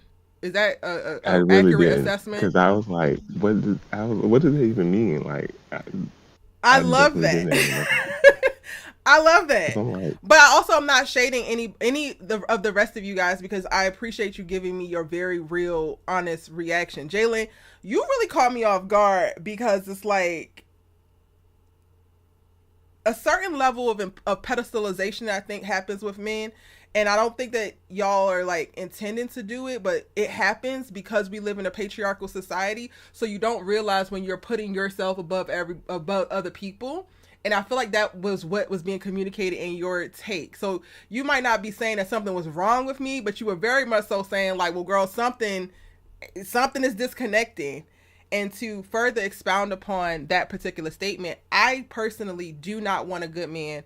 And I figured that out in my 30s. I need a great man. I need a unicorn. I need an extraordinary Negro. And that is particularly what I'm looking for.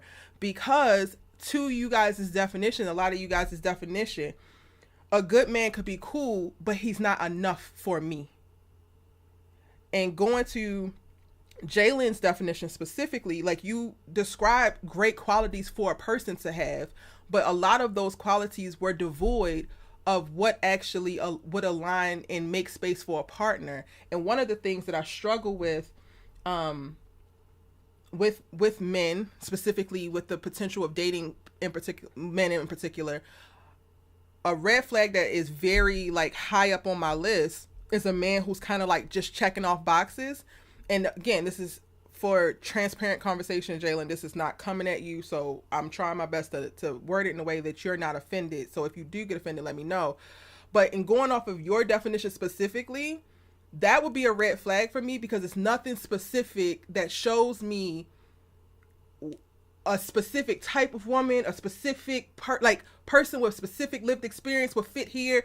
It is very generic. It is very like, do good things, be a good person, everything will be all good. And through my lived experience, I have realized that that doesn't always shake out. And the more I have evolved through consciousness, the more I have evolved and really fully understanding myself, understanding wants versus needs, understanding like really unpacking my needs. There's only a certain very small subset of male, because I am heterosexual, that can actually address things that are very specific to Erica and her personhood. So it's interesting. It's so interesting to me that the statement, I don't want a good man, immediately took y'all to a place of, oh, she's hurt, or oh, she still needs to heal, or oh, this is going on, when actually the thing is, she, yes, has been hurt, but also has healed, and she's gotten to know herself and has certain experiences to a certain degree that good is not good enough anymore. It's not specific enough. It's not nurturing enough. It's not challenging enough. And Jalen, the whole like, and I'm not going to be in my ego and for a second and think that just because I have a large platform and I've met you guys through that platform that you're actually paying attention to me. But the whole like, you gonna get bored thing is mind-boggling to me, because on a whole other level, like I go live every single day on my personal channel, and all I am doing is like journaling at the park, and like I live a very peaceful ass calm life.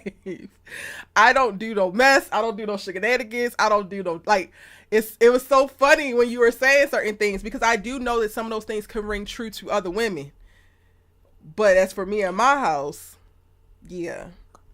So I just got one quick question. So what would be like what would a unicorn man look like then? I want to answer Like, that, but I what want would to be some also of his give stats? people. I'm gonna answer that, but I would Okay. love to give y'all time to like, with further context, address your previous statement if that's what you choose. You don't have to.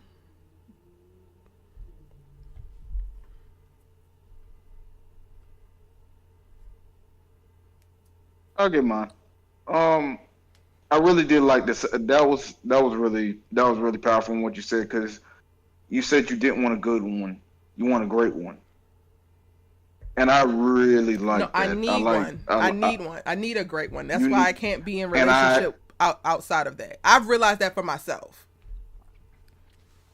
And when I was given like those 5 pillars, I was kind of speaking as far as in general from my experiences, having conversations with the women, a lot of my female counterparts on my end. That's usually kind of mixed in with all of that, so that's why I went that direction. But in all reality, nobody really knows what. I'm not gonna say nobody. Some people just don't know what's good for them or what's great for them. It's a feeling. Sometimes the best relationships, the best partnerships, are the ones they don't really see coming. So, but this real quick, it was let me pause you here. Let me pause you here real quick, because I think that that's something I didn't want to deviate, because I don't want to like have the conversation be too constrained. But the question was, what do you deem a good man? So for you to lean in and pepper in what you believe perception to be and what's expected of you, that's a choice. And I do think that that's a pressure and a pressure on the choices that men have to this day. A lot of y'all are sculpting your personhood, your malehood around societal expectations and what has been communicated to you. I would argue that more of what makes you a good man comes from whatever you deem to be great for your good or great for yourself, and then that will align with who it's supposed to align with if you allow it to be so. And you're not far off with that one, and I can agree with that. However, like, it's really amazing because my mother is a teacher. She always gets criticized for not following the exact direction in which the system is told that teachers are supposed to teach. My mother would teach every single student that she ever had differently because they're different people. And one of the best advice that I ever got from one of my coaches was everybody's journey is different. And because I learned that, the more I realized that your person, the person you're supposed to be with, the good man or good woman, the great man, the great woman, that's kind of hard to judge because not everybody can judge what you feel about certain things or how you see somebody. So it's really on what you see personally, because everybody can't speak for everybody no matter how hard they try. Like for me, I'm dating somebody who's really good. She's the complete opposite of me, but I feel good every time I'm around her. And it's working to great. That's the thing. It's working to great. I'm glad that it's good now, but I'm even more excited that we're working to great. So that's just kind of like how I see it as a whole. I mean, I would argue that it's less about judgment in creating the definitions. It's more about guiding. And yeah, you're right. And it's going to be a subjective thing when you're looking on the outside to somebody else. But I would dub myself a great woman. I would dub myself. I'm like pushing unicorn status because I got to get a little bit more disciplined with certain things. But I do think that I sit above the rest as it pertains to a lot. And that is unwavering. That is regardless of whether every man in this room sees it. That is regardless of whether the men at the Whole Foods that I just came from sees it. That's just that. And I think that sometimes can be missing from the male experience. Again, just looking from the outside in, not as a male. I can't really speak fully on this, but not being able to define that for yourself and being so impressionable and doing things because you want to be deemed good ultimately costs you as well as the people that you interact with, because it's not actually genuine, it's not true to you, and then you can't even align with people, places, or things that actually fit who you are because you're not fully being who you are.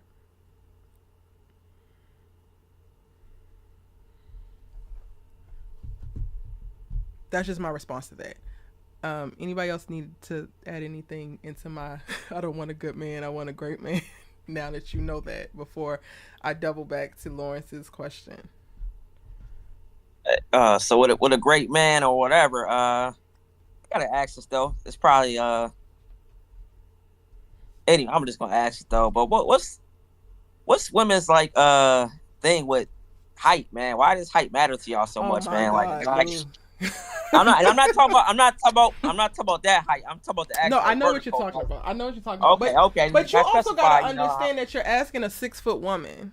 So my experience is just different than the majority. Like, I'm taller than most women. I don't understand short women's obsession with tall men. I understand mine. I get that, but look at. I mean, I don't want to make this example, but look at Russ and Sierra, man. She's like a giant compared to Russ, man. And You know what I'm saying? She And happy as all hell, man. that's for Compared her. That's her ministry. That ain't mine. That's my Bless her heart. quarterback. Bless her heart. compared to a giant with Future. Look how that didn't end up too well. I'm just saying, like, But I just wanted to, like, even just like on like some like random like dating things like this. So it's this lady named I don't know if you much into the Instagram and stuff like that, but it's this lady named Melly Monaco or something like that. So she does like random like dating things called a Pineapple Show, and like women like 5'3", 5'4", they be like, hey, the dude's gotta be like 6 feet. Like, what the hell? Like, it's I like mean, a I it's like think it's like that a turn off if they sport. Like, I mean, I'm 5'6.5", and I I can do think things that tall those guys women can't are do. still in a space of like you're socialized to believe that, like, in our society, tall, dark, and handsome is the thing, right? So I think that is something along those lines. It could be very trivial. I think it takes a certain type of person to evolve through and to reject certain things that's placed on them by society. And I can't speak for women who I would actually deem of a lower vibration and a lower awareness who are going off of that. Like, I've already evolved out of certain things. Like, I look for a lot of very specific things now as it pertains to partnership. I think while I don't date men that's shorter than me, it is not it's I don't think it's for a trivial superficial reason. I think it's because I'm a 6 foot dark skinned black woman and I want to feel protected in my relationship. And I don't feel like I can walk through Central Park with a nigga that's 5'5" and feel like I don't have to worry about it. Lord. Like, I personally don't. Oh my gosh. I know that could be the case, but I personally don't. And part of it is like, okay, it could be a short king out there, but then also some of it is that you just have to honor yourself and you have to honor the things that are innate to you. Like, I personally prefer a stature of a man that is bigger in frame than me. Like, period. Shout out to all the short kings, but I've never had a woman reject me because of my height. I used to think that was like a social media thing that I just been seeing like the last 5 years. Like, I can't even think of none of my boys even telling me a story that, yo, this chick rejected me because I'm only 5'9". So sometimes I wonder, is that like a social media thing? Or I think that some like, of it is also OD.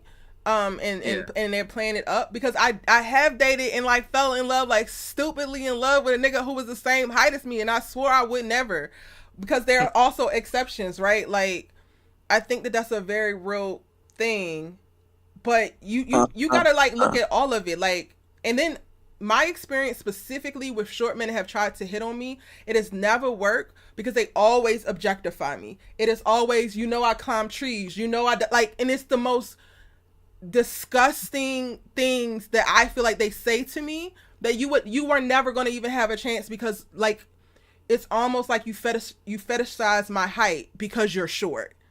Where are we going with that? And then where I am now, I need a certain level of intellect. So like, you're already like, you're short, you're saying stupid shit to me when you start, that's already leaning to like, you're dumb. This was never going to work, babes. This was never going to work. I just had to ask that though, because I find that to be like, Lou, I've already told you this 2 years ago, and I'm gonna tell it on live, so maybe you gonna actually listen this time.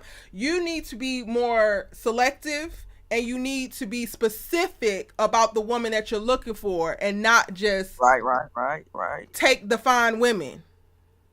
Because you can't, like, the thing that stresses me out about men in this, and I can say it now because I'm holding my own goddamn feet to the fire, because I still love a little Baltimore nigga. I ain't even gonna hold you. I'll be back home like, keep your head straight, Erica. That nigga don't got nothing for you.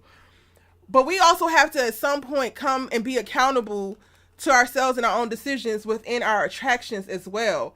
Like, I realize that I need an extraordinary nigga. There's certain things that I want checked off within my relationship. I cannot now go to a place that does not have those things, get with a man who does not have those things, and then be mad I don't have those things. There's way too many men who are getting into relationships, situationships, sexual exchanges with women who don't have much of nothing at all, and then they're mad when they're in it because she don't have nothing at all. She didn't have that when you met her. She wasn't thinking when you met her. She like those things weren't the case when you met her. And like, when are y'all gonna be for real about that? Like, I don't want to hear shit about men and women are gold diggers. She wanted your gold when she met you. Like, but you loved her ass. Like, let's be for real. It's the same with me of like, I go get a nigga who don't have nothing. Now he trying to move into my house and do this and do that. And I'm mad that I'm not being taken care of because I want to be taken care of. Ma'am, he didn't have shit when you met him. Ah. So that's where I'm at. No, I'm only going for great men and unicorns. I don't want no good man. You're a good man. Great for you and your mama. Keep it pushing. Whoa. Let's leave. Keep it pushing. Keep it pushing. Yeah, we keep pushing, but anybody but your mama though. let's leave mom out of this. No. Lord, that's right. No, because guess what? I ain't gonna leave my daddy out of it when I'm calling myself out. If I'm not the woman for you, go ahead to your daddy. Like, let's just be real. That's the thing. I think that too often we get with people, and this is something I actually started to come into in reference to mindset in my 20s when talking to my great uncle in St. Thomas. And, you know, he was one of the first black millionaires on the island. And his brother, who he was in business with, was my grandfather, my dad's father. And I was talking to him, and he's estranged from his wife, but he didn't divorce her because he didn't want to give her all his money or whatever. So they living in the same house in the hills like beautiful house in St. Thomas, don't speak to each other for years, like 30 some odd years. Just like, we're not together. We're doing our own thing, but we're not going to separate because he didn't want to like divvy up everything and hand it over. But then when he started to talk to me about, you know, when they first met, how it was. And one of the things that they struggled with during their relationship was that he, you know, was a blue collar brother. He built everything up with my grandfather off of their own backs. They own gas stations. And right now they own like the Sandfield, which supplies like, building materials like concrete and gravel and all that kind of stuff. So like, he's working a forklift every day and like doing all these things. His wife, my cousin's moms, would not bring them down there to like work. I don't know that. My dad, whenever I came with him in the summer, I was working. I was painting shit. I was mixing concrete. I was doing all types of stuff. But his wife refused to let his kids come and help him work and build things. She literally just benefited off of the life that he could afford them as they continued to grow economically. But she was like that from the beginning. So one of the things that I told him in conversation, I was like, you are frustrated that you didn't get the marriage that you wanted, but you also did not marry a woman who actually wanted to be with an entrepreneur, who understood what it took to build up from the bottom. Like, you got with someone who you thought was gorgeous at the time and pretty, and maybe other people wanted her, but she literally never wanted the lifestyle that you actually wanted to live. And how many of us are going into these relationships and meeting people and then hoping for romance, but actually asking the questions of like, yo, where are you going?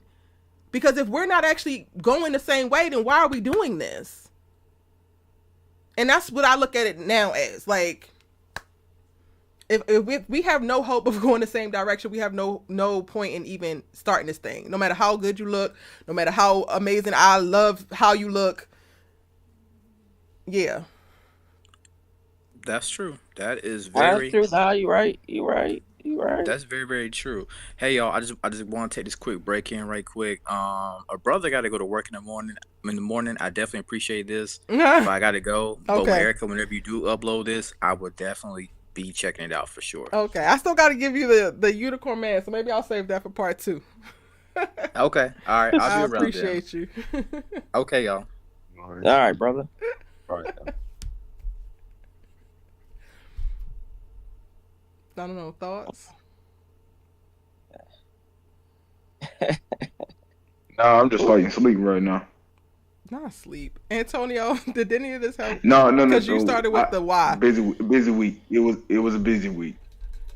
I mean, yeah, I just wanted to know because I figured I know you long enough to know that you were leaving somewhere. I just had no idea where we were going. So I was like, How many women do y'all respond think to are that. out there that also feel like they don't want good women? I mean, don't want good men. And it's not for the reasons that y'all already mentioned, but maybe in line with what I'm saying. I didn't hear the first part. How many other women do you think are out there like me, who don't want good men because they want great men? Probably a lot. Yeah, it's a Maybe lot. some. I mean, I think it's a lot, but I don't. Says I say it's. I Go would ahead. say it's a Especially like lot. working women.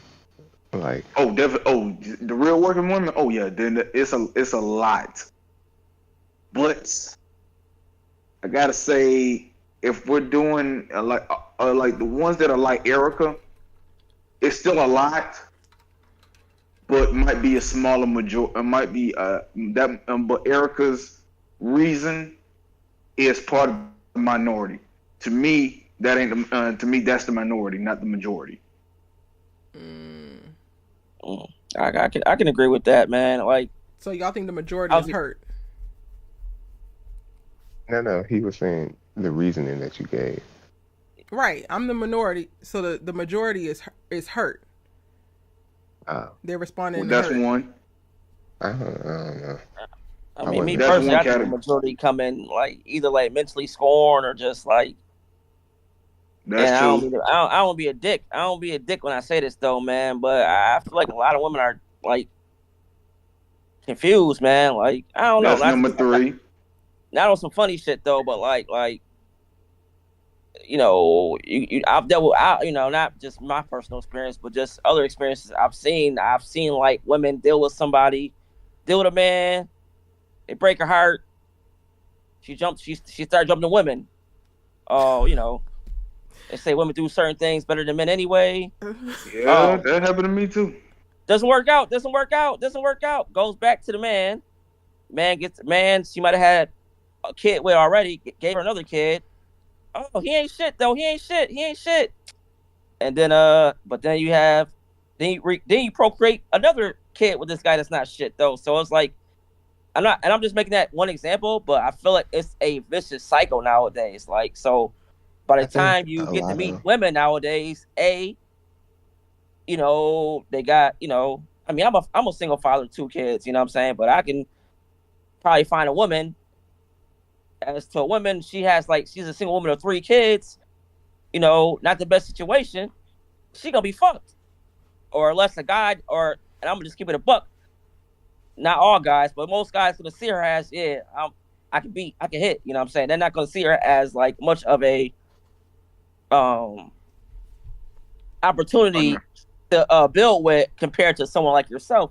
And I'm not saying that from my experience though, but like I kind of want to be honest. I don't want to be like I don't want to sound like an asshole when I say this stuff. But these are things that and maybe some other men in this group can attest to some of the things that they might experience or they see with their own two eyes.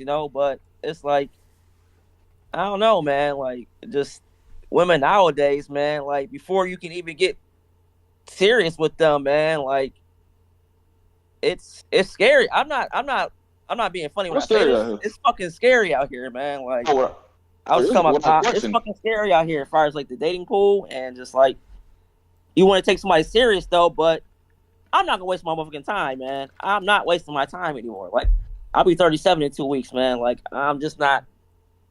I sympathize. I can be there, but if you don't want to get your own shit right, then what am I doing there? What am I just sitting there just to be there, or like do women actually want to be better for themselves? You know what I'm saying? Like they can't expect the men to cover their wounds. You know what I'm saying? Yeah, systematically or by what they see on TV. They might see movies and stuff like that that's saying, "Oh yeah, a man should do this, a man is scared to do that." But it's like if you don't want to build your own shit and get your own shit right, then fuck I'm doing here. You know what I'm saying? Like that's not. I don't think that's my number one priority in dealing with a woman that might be broken. Like you gotta get your own shit right. Get counseling. I got counseling for 5 years. I don't regret that shit, man. We all need help somehow though, but I feel like nowadays, like women perceive getting not all women, but some women that are broken perceive help as like a hindrance or something No, like that. Like get your no, ass right, more like man. sign, more like sign of weakness. Yeah, like get your shit right, man. Like most men aren't nowadays gonna be waiting 4 or 5 years to get you right when you don't want to get your own self right. So it's like I don't want to be selfish though, but life is short, man. You Like got to be honest with yourself. you got to keep it a buck, man. Keep it a stack. And I think more men will respect that when women seeing that. They want men to be vulnerable, but women aren't vulnerable. Well, some women aren't just vulnerable in this day and age anymore, man. They savages, man. And that's just how I see it, man. What the So hell have I told you, Lou? What have I told you? I'm not talking about me though, man. Like You got to be. You got to be, because at some point, if you sick of the savage women, if you sick of the broken women, stop dating them. I've dealt with married women too. I've dealt with it's not a woman in this world that I haven't dealt with. You know what I'm saying? That's pure woman. I mean, I'm not no shade on any other thing going on out here. But you got, I'm just you got to put things in perspective. You talk to me, Lou. It's mind-boggling to me that you have certain takes. Like, we haven't romantically done anything, but you have access and we have talked. Like, we have talked and like for real on some real shit. Yeah. I don't fit into any of the characterizations that you have for women. True. So it's so wild to me that you still have them. I'm not talking about you. I say you're the minority though. Like, well, why don't you go find some more me's? You don't live where I live at though. It ain't there, man. It just ain't there. Like, I'm gonna go to Toronto. I can go to Toronto. It's about an hour and a half from where I live at. I'm gonna start going to Toronto. You live in Buffalo? Hey, Lou. You live in Buffalo? Melissa's from upstate. Stop. It's a set, and it's not me trying to hook y'all two up specifically, but Melissa is. That's a 6-7 hour difference. I was just in the city 2 months ago at a Knicks game. I seen some pictures though. I was chilling with I'll pray for you. Had a great time. Had a great time. Oh yeah. Appreciate you. Look, real quick. The thing you talking about where you at, and we're talking about trying to find a minority. Real estate. One of the best real estate agents will always say, location. Sometimes it is about like where you're at, where you might be located, where you live might not be there. I would argue it's much harder for me to find the unicorn that I'm looking for than it is for y'all niggas, because there are a lot more women that are way ahead in dealing with and unpacking trauma. Whoa, time out. What? No. In 2024? Correct. Fuck out of here, man. Correct. With this social media? Get the hell out of here, man. Correct. Ain't no way in hell, man. No fucking way. No. Yes, with this social media, I make all my I make all my money off of social media, so I'm on social media constantly, and yet and still I exist. Yet and still I ain't throwing cat. Yet and still I don't have no kids. Yet and still I am sitting peacefully and I'm not doing the shenanigans. Yet and still my ass is not going to the club. Y'all asses can't pay me. Yet and still. With this social media in 2024. Look, salute to you, salute to the grind, and the great one is going to find you. How old are you again? He might not though. He might not, because I'll be in the house. I gotta get out the house. That's my only thing. Yeah, yo, shoot your shot. He might be out there, but you'll be shooting your shot. What you say? I can't. Hold on. I can't hear you, Antonio. What you say? I said he might be out there, but you ain't gonna shoot your shot. I am not going to shoot my shot. You're 100% right. Antonio, that's also part of it. The way it's also like no short kings, unless it's like an exception, because it's always in a damn exception, I guess. It's also, if I got to approach you, you're off the list. That's it's already, no, Antonio, I'm not there yet. You blocking your blessing, Erica. I might be, that's fine. And you know what? I have also made peace with I am not suffering because I'm alone. I am good. I am actually happy.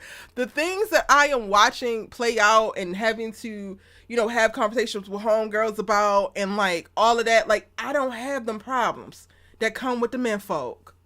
Amen. Yeah, but you're always talking about socialization and how men are socialized, women are socialized to not go after what they want.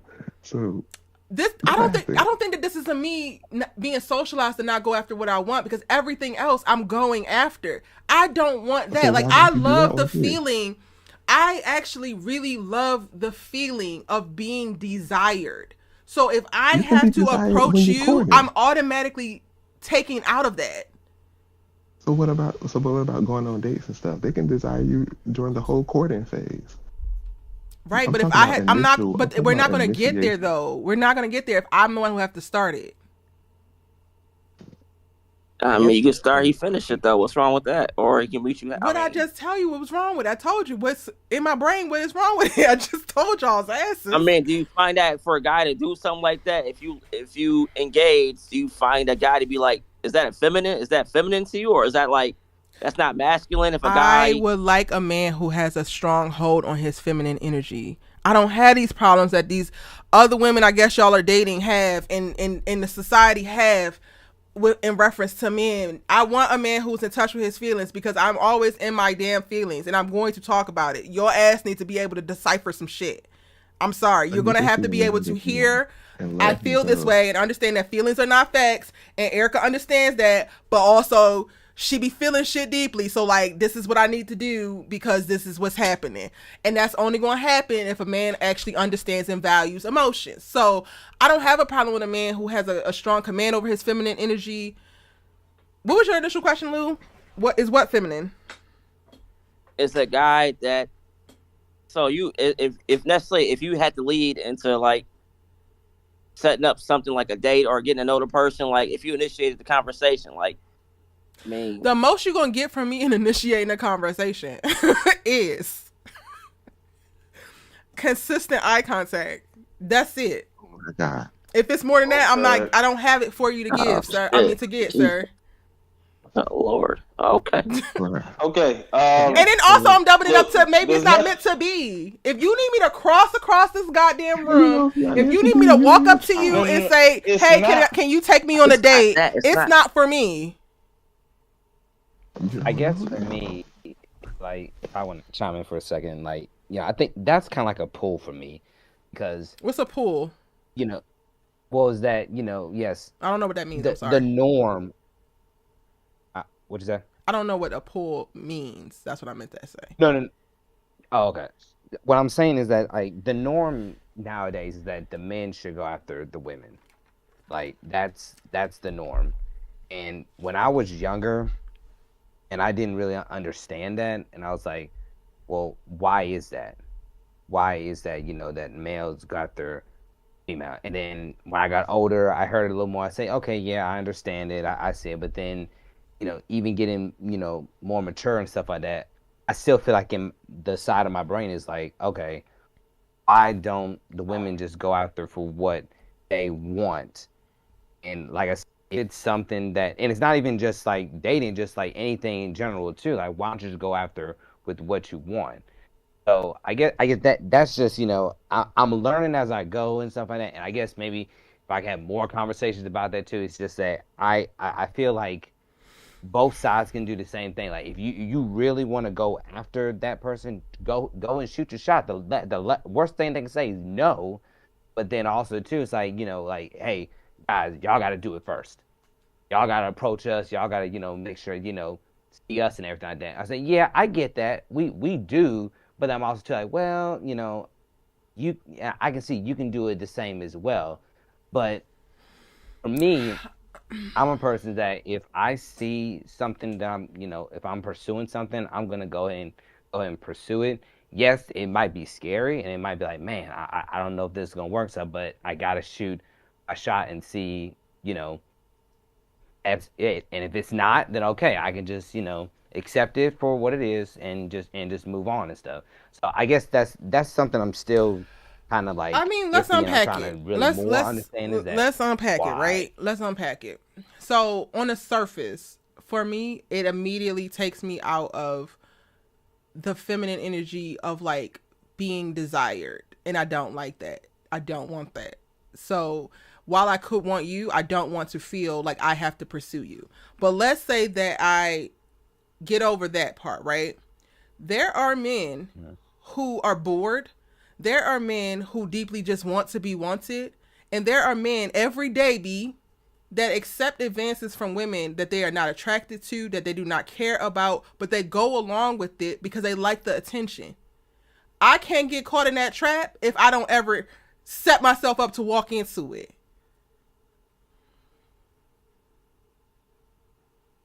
But there's a risk to every interaction. Right, but I'd rather take the risk of missing out, I guess, than take the risk of now going into something and this nigga puts on a whole mask of a thing, and now I'm in a relationship believing that this nigga likes me because he has become a really great actor, because y'all love to be great actors.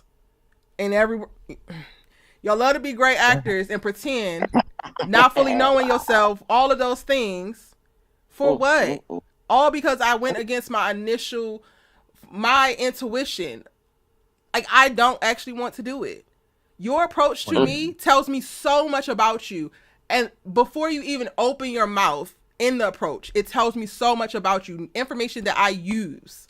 Why would I skip that step to put myself in a position to potentially maybe catch my blessing, but also get caught by a goddamn predator? Absolutely not. You don't think you can get? Let me ask you this: how do you want to be approached? Hold on one second, Antonio. What you say? You don't think you can get those signals during the dating phase when you're supposed to be getting to know people? Of course, but those are like sequential as it goes. Like, I think that the very first initial meeting says a lot. We miss a lot in it because we preoccupied on other things. But that's how most first impressions work, though.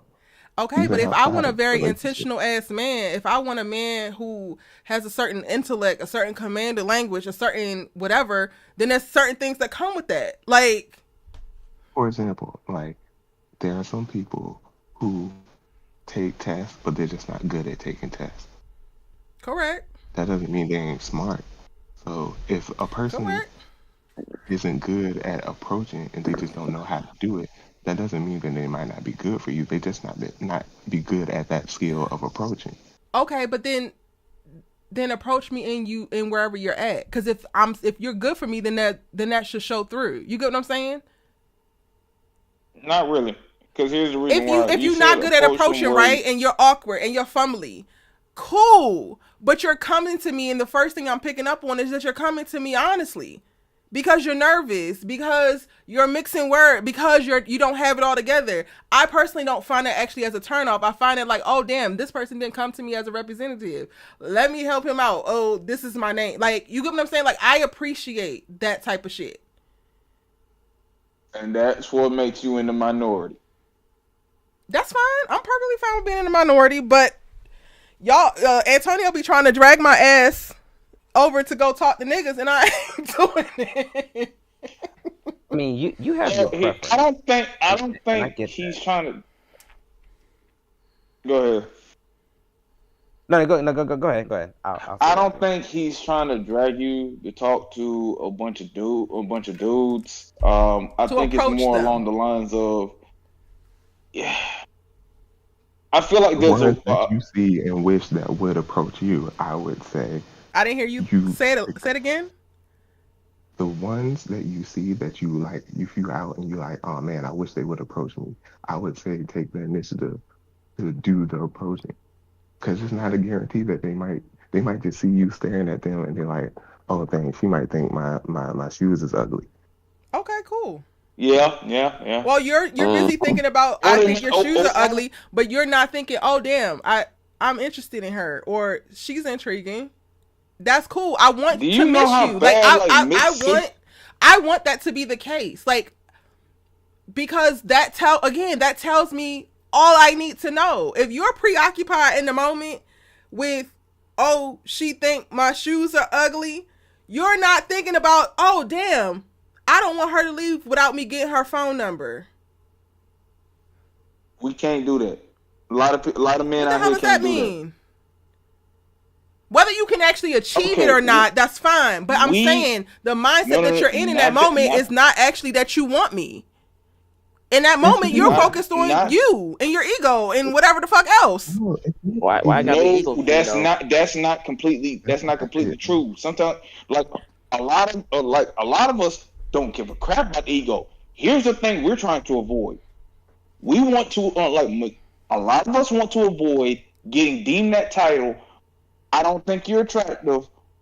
Rejection. Which is your ego. Which is your ego. Hold on. That is your ego. Hold on. Or getting hit with the he's creepy, like get away type of thing. That's your Whether ego. It's ego. it might be ego. Okay, cool. But it's also factual on how like most dudes out here feel. So Okay. we can't go with that type of approach or that type of thing and assume she wants us like that. That ain't and like that's some nah. But okay, but then That don't work for this everybody. brings me back to Antonio's original point. You want me to risk the rejection. You want me to risk all of what you just said so that Yes. you don't have to. No, no, no. That's what I he's want you to saying. do it. Nah, I don't think. That's not what I want you to do. No, The that's not reason what I'm I want saying. you to do it is so that you have a better understanding of what it is like for the man. That way, I the understand interaction what it's can like run for like easy. you. No, you don't. And guess No, what? you don't. I Nah, do. you I don't. No, you understand. It don't. could be bone No. chilling. You I don't do understand it. you could be nervous, but guess what? Guess what? This is and y'all. This is why the We're just not menfolk. gonna agree on this. We're not, and it's Yeah, fine. It's fine because you can't fathom that I actually understand how nerve wracking it can be to be approached. I was the freaking. I mean, to approach somebody. I was the freaking frumpy ass, like lanky basketball girl who was cool with all the niggas, but like niggas, but they only see you as a friend, and you ain't got no boobs. You ain't got like. I get it. I get the whole thing. Y'all want women to understand how you feel in that particular moment. Will y'all asses ever understand pushing a fucking kid out of your uterus? Oh, okay. So while we sitting up here trying to make sure people understand specific walks of life, Wait a let you second. go. But the difference, We the can't let difference you go. is, Whoa, the that's difference a that's a different different ball perspective. game. That's a we whole That's a cannot. different different. ball We game. ain't I just seen it y'all live allowed to be able before. to do that stuff. my But point, I know it's a we different can't let ball you slide game, with but that. my point is there's give and take as it pertains to heterosexual relationships. And if I'm at a space where I don't actually want to do that and I would like a man who would do that, I don't think that that's too much to ask. And y'all are making it seem like it's too much to No, it's ask. not. But it's not too much to ask for me to push your big headed ass baby out of my uterus. It's not too much to ask, but I'm Yeah. always going to Nah. encourage you to do it. Yeah. I guess for me, that what I was trying to say before is that Oh, real you quick. have I'm your sorry, preference. Trey. I'm sorry. Real quick. Don't lose your thought. My thing with men is that y'all want to be regarded as the leader. You want to be regarded in this certain way. But then you also want a certain level of equality as it pertains to certain things such as the approaching. And that to me doesn't make sense. Because you want the benefit and the privilege to be regarded in this place and to like have ultimate say and like my word is law. But then you also can't Not all of us. get over But don't yourself. you? You can't get over Not all of yourself. us. Okay. Wouldn't it make sense because women want independence, but they also want to be taken care of? It's the same thing. It's not the Hey, same Max. thing. It is not the same thing, and I can Yeah, it make is. that very clear. Because there are How things is it? that there's things specifically for me in relationship that I don't have a problem doing now, and I won't have a problem doing later. There are certain things that my man will just never have to do if he don't want to do it because I don't have a problem with it, and I've already assigned it to that's my role within the relationship.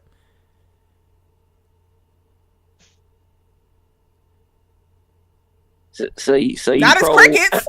Not as crickets. I'm just saying. Whoa! I was coughing. Oh, hold on. Not the Listen. silence. Relax. We're Go listening. ahead, bro. Oh, Go is ahead, that bro. what y'all Go ahead, doing? bro. It don't happen, so You I'm don't so do caught that. off guard. My That's bad. okay. Y'all are just listening. No, but like that's how I feel about it. I don't think that I brought up the whole birthing kids because it to me is very similar. Even though those are different things, those are very similar. I could never get you to fully understand what that actually looks like, but I'm also not expecting you to. But that doesn't mean I don't get to expect certain things to support that particular process.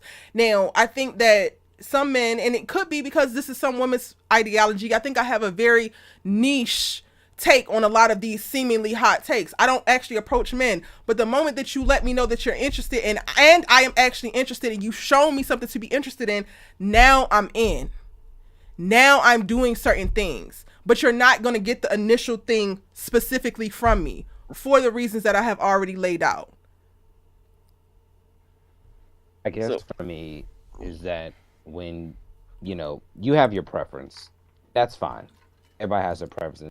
I guess one thing that what Antonio was kind of bringing up too is that, and I'm kind of go forward with is that we just don't want like you women to miss a good thing, a blessing that comes right towards you. I mean, for me, like, when I think about it is that, if God is blessing me with something and he's trying to put that right in front of me, it's like, well, wait a minute. Like, your person might be right there, but you just don't know it. But to take that opportunity just to see, what, hey, there might be that opportunity If there I'm for missing me. my blessing because I don't approach this man first, then he wasn't my blessing. Wow, That you can How be do really a you know part of that it. though? It, But it can't I be. would It can't be say, the case, man. And another thing, like, you gotta be honest. As a woman, some of y'all don't come as approachable. So it's like, you I don't want even want to me That's hear true. to. that shit either. I'm just being real with you though. Like, man, I like, don't want to You see. acting. I don't want to hear that shit specifically. Not because it's not true. Because you can. That could be your perception, right? Cool. But this again, and I want y'all to be very clear. I'm speaking from my perspective. Uncommon bitch. Like, I am not of the norm. I get that. I've been dubbed in the minority. I'm gonna stick with that within the context of this conversation. There should be a specific type of man that is desiring the things that I hold, that understands that comes with her resting bitch face, because she's not just accepting anything. So if you feel like a woman is not approachable, maybe that's not your woman. Because if you cannot get past I your agree. shit, if you can't get past your ego to approach her because you deem whatever she has to be valuable enough and you need it in your life, then maybe you shouldn't approach her. it's just not always That's a that. fact. I get that. Hold Men on one are second, also. y'all. Hold That's on. a Hold on fact. one second. All right, all right.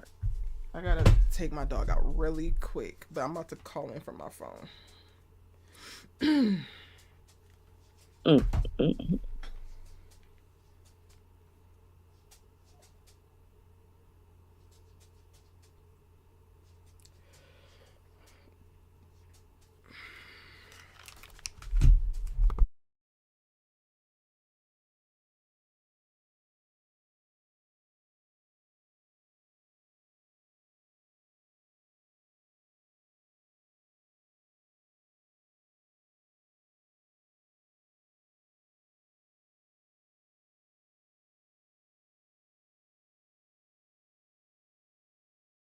Okay, go ahead.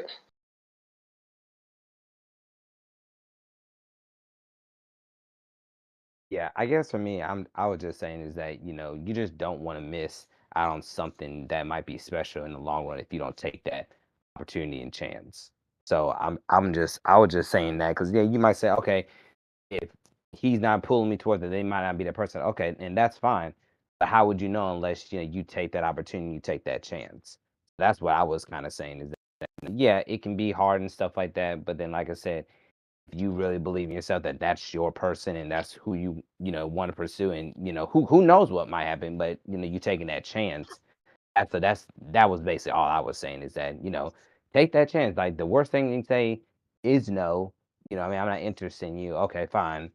At least I took the opportunity and chance, and I know, and I'm not second guessing myself, saying, "Oh man, what if I did do that?" And you look 10 years later, man, why not do that? So That's that's y'all's perspective of the worst thing. I think that oftentimes when it pertains to women being in relations with men, y'all need to take women into consideration more, and you don't. Your worst case is Vice that versa. somebody can say no. My worst case is that he could say yes and not actually want me, but he just is rebounding from whoever just broke his goddamn heart, and he sees the value in what I bring to the table, and now I got a nigga sleeping on my goddamn in my house, eating all my food and bringing nothing to the table. That can happen That's to why you us gotta get to too. know them. Yeah, and That that's can another happen thing. to People us don't get to too, know though. people no more, man. That's huge, man. Like, it's all good. Not all women, but it's all good when people get the benefits. But it's like, you Those still benefits missing have the one those. point where you don't know the motherfucker, or the man don't know the woman, or woman don't know. People don't know people no more. That's. I'm glad you someone. make a I'm glad good you said point. that, man, because people don't get to know people no more. It's just like, hey, he fine. He's 6 feet, or she fine. She got a fat ass, and it's like, well, shit. Do you know What's anything wrong with No, about it? me? you Do make you a know anything good about my point. family? Do you know anything like, what I'm saying, educational background, stuff like that? And like, just Right. small things that, could help out in the long run, but we looking for the next big thing, and it's like the person could be a piece of shit and you won't even care because of what they got, materialistic shit or what they look like. You know what I'm saying? But that's You just, make I a guess good maybe that's point. the norm nowadays. That- But it's like, And I would you know, also argue, y'all, like we're talking about you. I'm out and about, right? And I run into somebody, and Yep. my interest is piqued. Mhm. I'm also of the school of like, if it don't happen in that moment and that man is actually interested in me, then that looks like some type of pursuit after the fact. That looks like I'm trying to figure out, oh, does she frequent here? Like, what the hell does that actually look like? And that level of effort is not put into anything either anymore, which again just reinforces like you're actually not the one for me, and that's perfectly fine. Yeah, it's fine. So But y'all the talking thing, about I'm that's missing my fine. blessing because But I didn't approach this nigga that I saw, but if all he all he wants to do is stand over across the damn Barnes and Noble because I don't go to the club and look cute, then y'all are not gonna convince me that I'm actually missing anything. He's not maybe not. showing me anything else other than Maybe But he just came to the store. he just came to it, the okay. store, or like here's the thing: He every just came to the situation, store and then I have to approach him. This is E what I want y'all to like hear yourself. Yes. E And you want me to feel like I'm missing something? the thing we're trying to get you, the thing that I'm hoping that I'm able to get you to understand. Every situation is different. There's gonna be one day where that wasn't your moment. There's gonna be another day it wasn't a moment for him. There's gonna be another day it wasn't a moment for you. It's that one day or that one moment where okay, that's it. And sometimes you think it's there and it ain't, or they think it's there and it's not. Every single moment is different. Sometimes you just don't know, but when the moment strikes, it either hits, you do it, or they do it. It's one of the two. And sometimes y'all might do it at the same time. That's the thing I'm trying to address. Like, what is not every time we're going out. That's not what we're saying. It's saying when that moment comes, when you feel like that moment is there, go for it.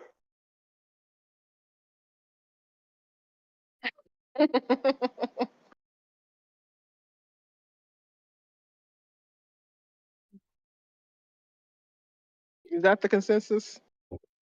Yeah. I mean, we all yeah, have our concerns and stuff like I that. think Because that Like I I even if think said, that you yeah, even if you take it out just of have to just go for it. relationship stuff and just like apply it to life, there are a lot of things in my life that I never thought I would do. And then one right. day an opportunity arrived and I did it. And now it's completely different. Yeah. okay. E, let me Sometimes you ask you have to. this. Let's I take think it to that y'all are business. hyper focused. I think that y'all are really hyper focused on pushing the exception onto me, and I'm speaking from the damn rule. So, am I capable of advocating for myself? Am I capable of approaching a nigga? Yes, but it was most likely not going to happen. I'm never going to say never, but it's most likely not going to happen for all the reasons that I just told y'all. And y'all are actually not doing a great job of convincing me otherwise. Well, look, we're I not don't trying think that to. I don't think that Antonio, you really believe that Erica is not open into experiencing things that are different than what she knows or whatever the No, I case was might just be. using Like that the as fact a that we're even here at this part of the conversation, I'm just like, y'all are really working no, it overtime was an to like example just to move it out of relationship stuff. That's why I I brought wouldn't that be up. living the life that I'm living now if I did not follow, Yeah, my I know feeling and that. passions around certain things. So Yeah, I know that. So But your so so why your can't you approach, apply that same logic to your relationships? eh, E, It's the same mm, logic. I don't Apply to believe everyday that life. you are unapproachable because it's gonna take like a rare dude to be able to like approach you even when others might not see you as approachable. so I'm The not thing that unapproachable. I'm unaccessible to niggas who shouldn't be accessing me anyway. That's what it sounds like to me. okay, I get that. The thing I'm trying to get to you is the bottom line is your time will come. The person will come. It's not gonna be a force. It's not know gonna I be a don't need forced that, situation. right? I know that. Uh, It is all of the random ass men who believe that all women who are single are completely lonely and miserable, and if we don't No one settle said that. together, we who will said process that though? things. Nobody said I that. don't believe Um, nobody here said that. No, I didn't say none Yeah, that of us y'all said said that. that specifically. Society tells me that, okay? But you giving me this pep talk as if I don't know what you're saying Ooh, is what is I got a making question. me punch into that. I got a so I'm just question. curious. Your approach, and the guys that you So you've never approached a guy. No. Correct. Okay, Okay. that's fine. Okay, that's fine. That's fine. Okay, fair enough. Fair I enough. got a So question. A Except tangential for like question. dating apps. except I have done dating apps, and I feel Okay, now like that's that. that's different. that's Like different. That's different. You kind that's of got no different. choice. That's how you gotta Well, no, figure you do have a yourself out choice. in a Sometimes way. they get accept you, and then like vice versa. Dating that's a completely different ballgame. Yeah. Which I got a question. But yeah, look, no, it's different though. But no, I just wanted to say like so, and basically in your approach that you've done, like you've left every. I'm not going to say you've left every relationship happy, but have you been at peace with every relationship you've dealt with the approach that you with your approach? Do you think you think that really benefits you? Mm, Like, do you really feel like, damn, I walked away like, yo, I even though don't. it may not worked out, but I'm still happy. You know what I'm saying? Like, I don't is think that. I don't think that. Um, how. Okay, so I had the benefit of like falling people for people who I grew up with later on in life. So that's a significant portion of my dating experience. So that's different. And then the guys who I've dated and met later in life, I don't think that how we met actually was the deciding factor or impacting factor for me walking away from it. So I can't say that it harmed it or helped it that they pursued me. mm, okay, okay, interesting, interesting. I had a tangential question. You said what? I had an adjacent question. Go for it.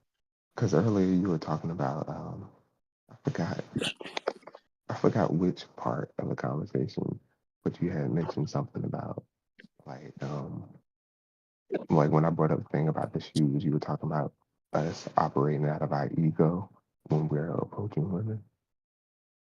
Is that correct? No, you're operating out of ego for your reasons and not approaching women.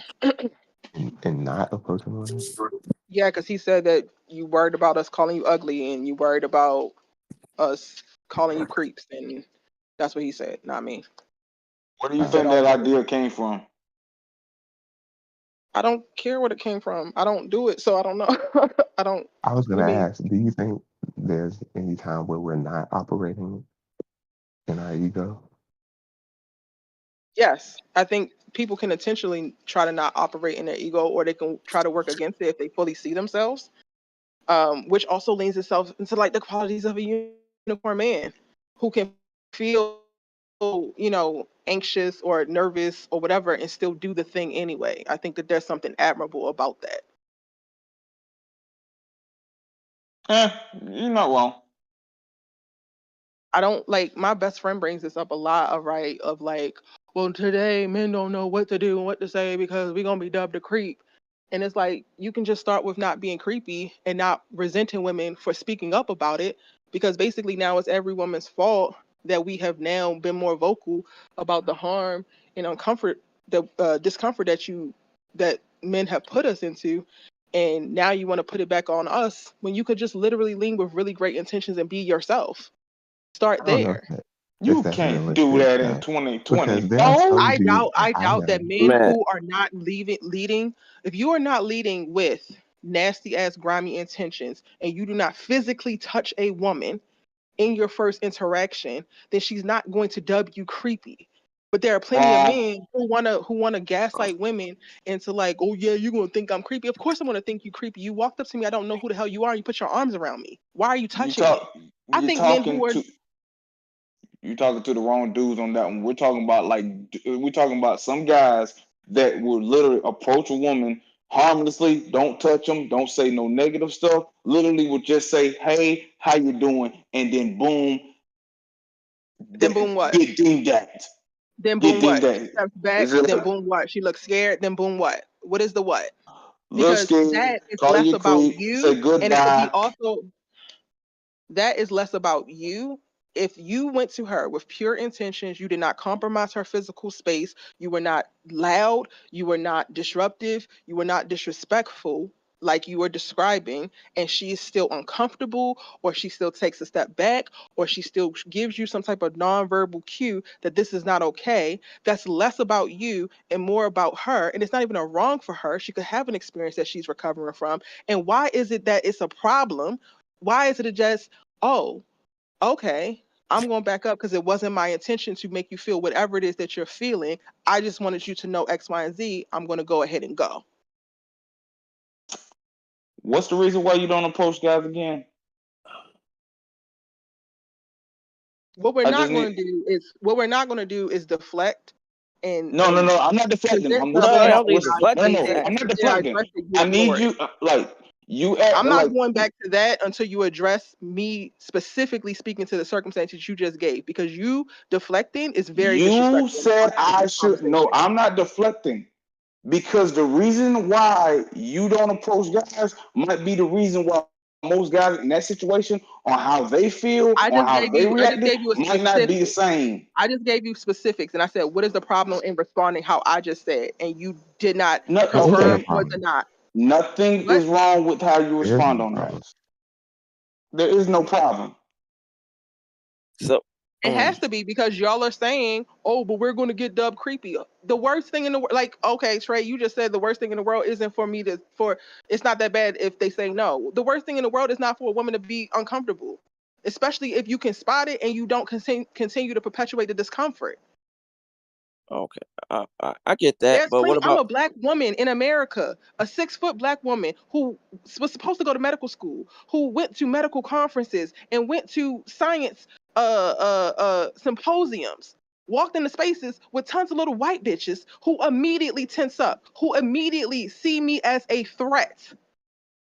So while I hear you about, oh, I don't want to be dubbed as creepy, we all have to navigate something. I Right. get that. I But get I that. feel Okay, like so a lot you of said that times, you had that experience. I get.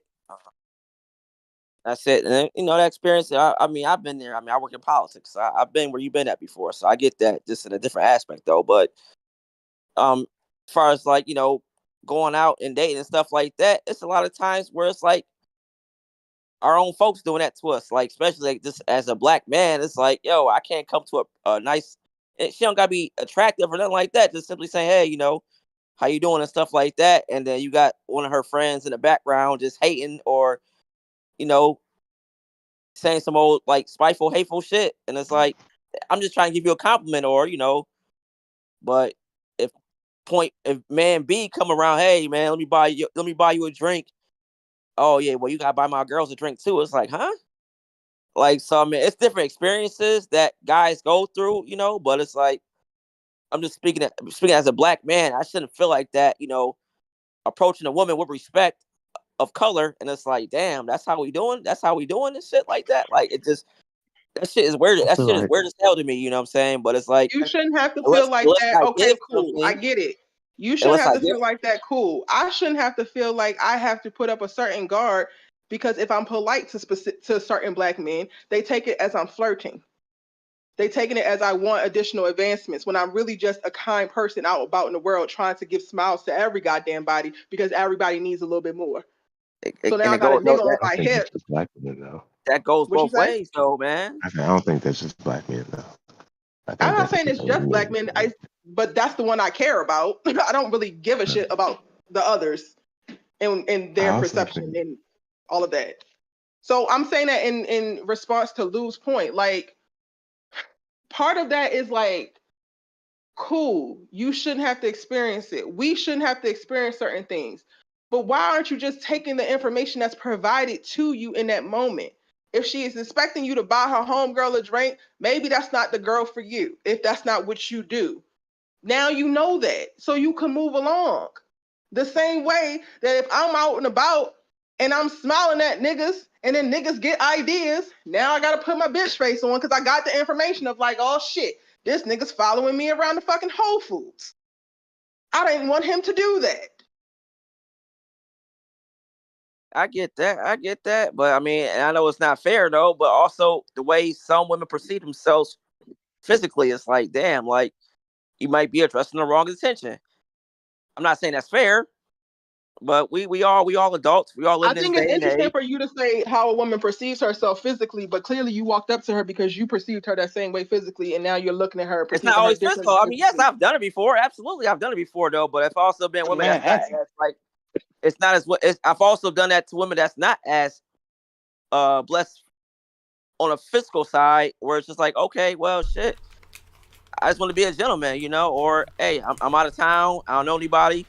I'm out And for a that's her night or two. loss. Hey, just mingling. Like what's wrong with that? You know what I'm saying? Like it ain't gotta be I want something in return. You know what I'm saying? It could be just a simple gesture. You know what I'm saying? But like, And if that was the I don't case, Lou, it would just be a gesture and it'd be that. If it was just a gesture, then it would be done and it wouldn't be reciprocal. You holding this and now dubbing women as the arbiters of this particular behavior. I'm not saying I'm just making an example. I'm not saying it's always like women are at fault though, but I'm just giving you some realistic situations, and But then also, you're saying, go ahead, brother. at the same time, if that's how a person feels, then why can't that be okay? Why can't what be okay? Like the fact that they feel that way, Feel what way? like the way he just described. He felt what? About approaching someone and then it why can it not just be him approaching? Why does it have to be something else? Yeah. Or has it got to be an end game to it? Like it could just be I don't like just simply understand. being. I don't understand. Yeah, I think it might go back to then again when Erica was talking about like what is your definition of a good man, and it goes back to what my answer was like they might be hurt, like in our other answers that we had, But that's my point. My point is that it's not about them. Like if you like Lou, you got to be honest with yourself because you're describing women and women aren't honest and women don't know what they want and women are confused. These are all things that you have said on this actual call, right? Yes. Okay, but you are also not being honest with yourself because you're sitting up here gaslighting me in saying that you're doing certain things as a gesture. No, you're doing certain things as a means to an end. You are. You're not getting the result. You're not getting the result that you want, and then you feel a way about it. So if it's a gesture, you will behave a certain way. If it's a means to an end, you will behave another way. Antonio, to answer your question specifically, to answer Antonio's question specifically, he can feel however he wants to feel about the response. I'm just saying, feel your feelings, allow your feelings to inform you, and then move accordingly. And there's nothing wrong with that though. But I also said like it's been times where not everybody move like that though. Yeah, not everybody move like that. But also you gotta be. But you can. Some women aren't around the best company of other women too. So like. And then maybe that's also more information to tell you. That could be more information. If this woman is not around a woman who is going to be a great influence on her, and you're pursuing her. And you're picking this up. That is all. Like this is all feedback for you that you're ignoring. True, and then resenting it. I get that, but and even in those situations, some in some cases, the man is that man will be the bad guy. Like okay, well, to who? Just to her because you didn't buy the drink. Okay, cool. We are all the villain in somebody's story. There's thousands of people who Erica Vane is very much so the villain. There's Erica Vane gets Reddit posts written about her. She gets dragged all over goddamn Twitter, Tumblr, everything else over opinions about shows. It's worse than Facebook. In real life, though, I am still I'm the villain in digital life. I'm the villain in real life. Like I tell people the fucking truth, and I feel like I'm never leading with malicious intent. But I'm gonna be honest with you, and I'm gonna be transparent, and I'm gonna be communicative, and that sometimes put me in a place to be the villain. Half my goddamn family has seen me as the villain most of my life because I've been a light bringer. So, like, you gonna have to figure it out. What matters most to you, Lou? Your perception as the good guy, or your perception as a real grounded guy who knows what he wants and walks away from the table? Real motherfucker, though. I mean, the good guy. Okay, then walk away when the shit is not actually what you want. But I'm okay. How can you walk away from something that keeps following you? How can you walk away from something that keeps following you? Now you keep moving the goalposts, and this is my struggle with you in conversation. How am I moving the goalposts? Because we're talking about specifically him approaching a woman, feeling like he's being used for his money by way of drinks, and I'm telling him Okay. that the girlfriend influencing her and telling her that is all telling you that's not something that you want to be involved in. Let it go, move away. He did not say these women also follow me now because I have to buy them a drink. You're now adding that. That's not actually part of the scenario. What I'm saying at all on that point. If dude walks away from that situation, all right, cool. He ain't got to deal with that. Let's say if he try to talk to another woman, and then words around the area in which he currently is around, and then they start spreading rumors like that, then there's a reputation that gets out there saying like he's gonna do this, that, and so they're gonna put like rumors and lies out there. That's what I mean as far as that's following you. Damn, I didn't even think about that. That's interesting. I get where you coming. I get where you coming from. I get where you coming from. But this is what I was saying earlier. Like I think we. Well, I'm about to address it. Because go ahead. There's certain things in life that you cannot do nothing about. I can't do shit about how ugly and old and freckle face bitch and everything that people say about me online. I cannot do shit about it. Like I know who I am. My people know who I am.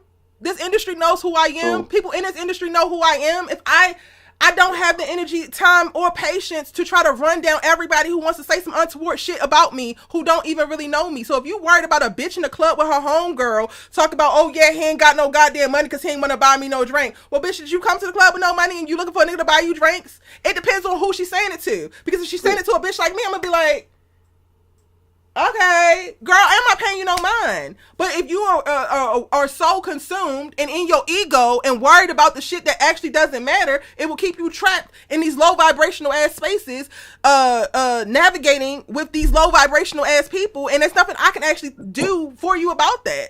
And now I'm gonna just bring it all the way back to like, y'all are the same people who want to convince me to go and approach all these niggas. Meanwhile, you also want to defend fighting for your reputation amongst people who can't speak to your fucking character any goddamn way.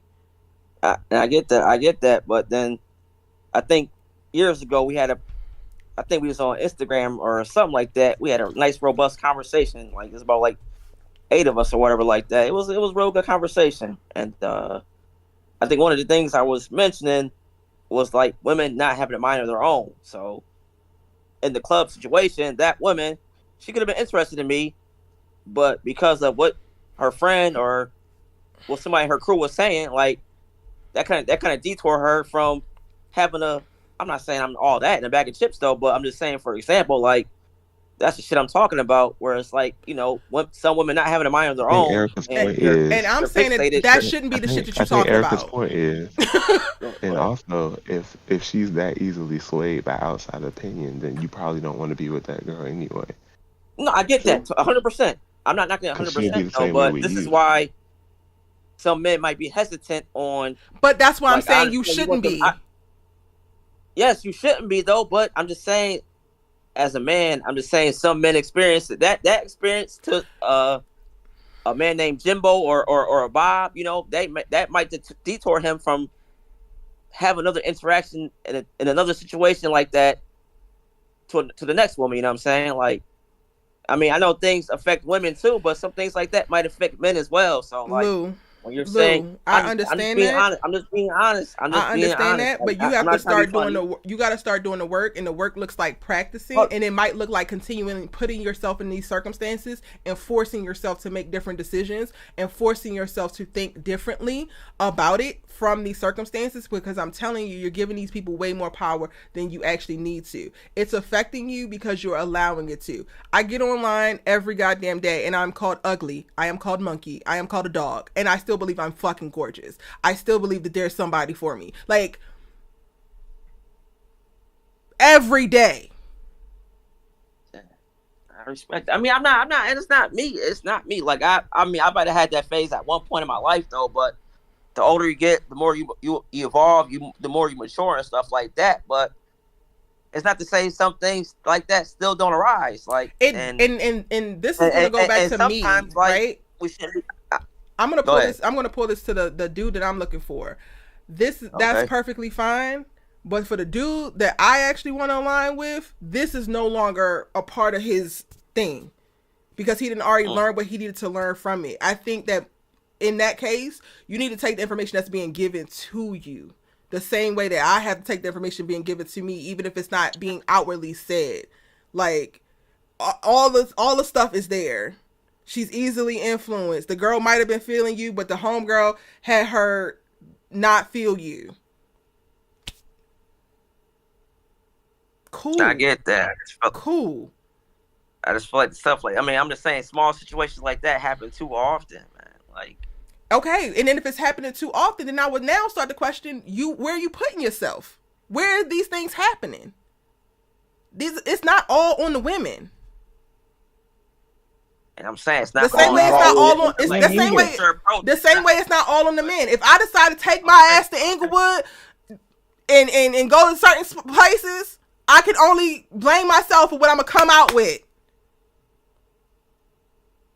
Which is why I don't go places. I'm not saying you, and that's why we're saying you're in the minority. You know what I'm saying earlier. No, but I'm just saying in general as a person. That's also why I curate my experience in life. I don't go certain places. Like, I am so clear on the person that I'm looking to align with that I don't look for that person in places where I know good and goddamn well they won't be. Or I don't look for them any longer in places where I have yet to find them and have only found what I don't want to find.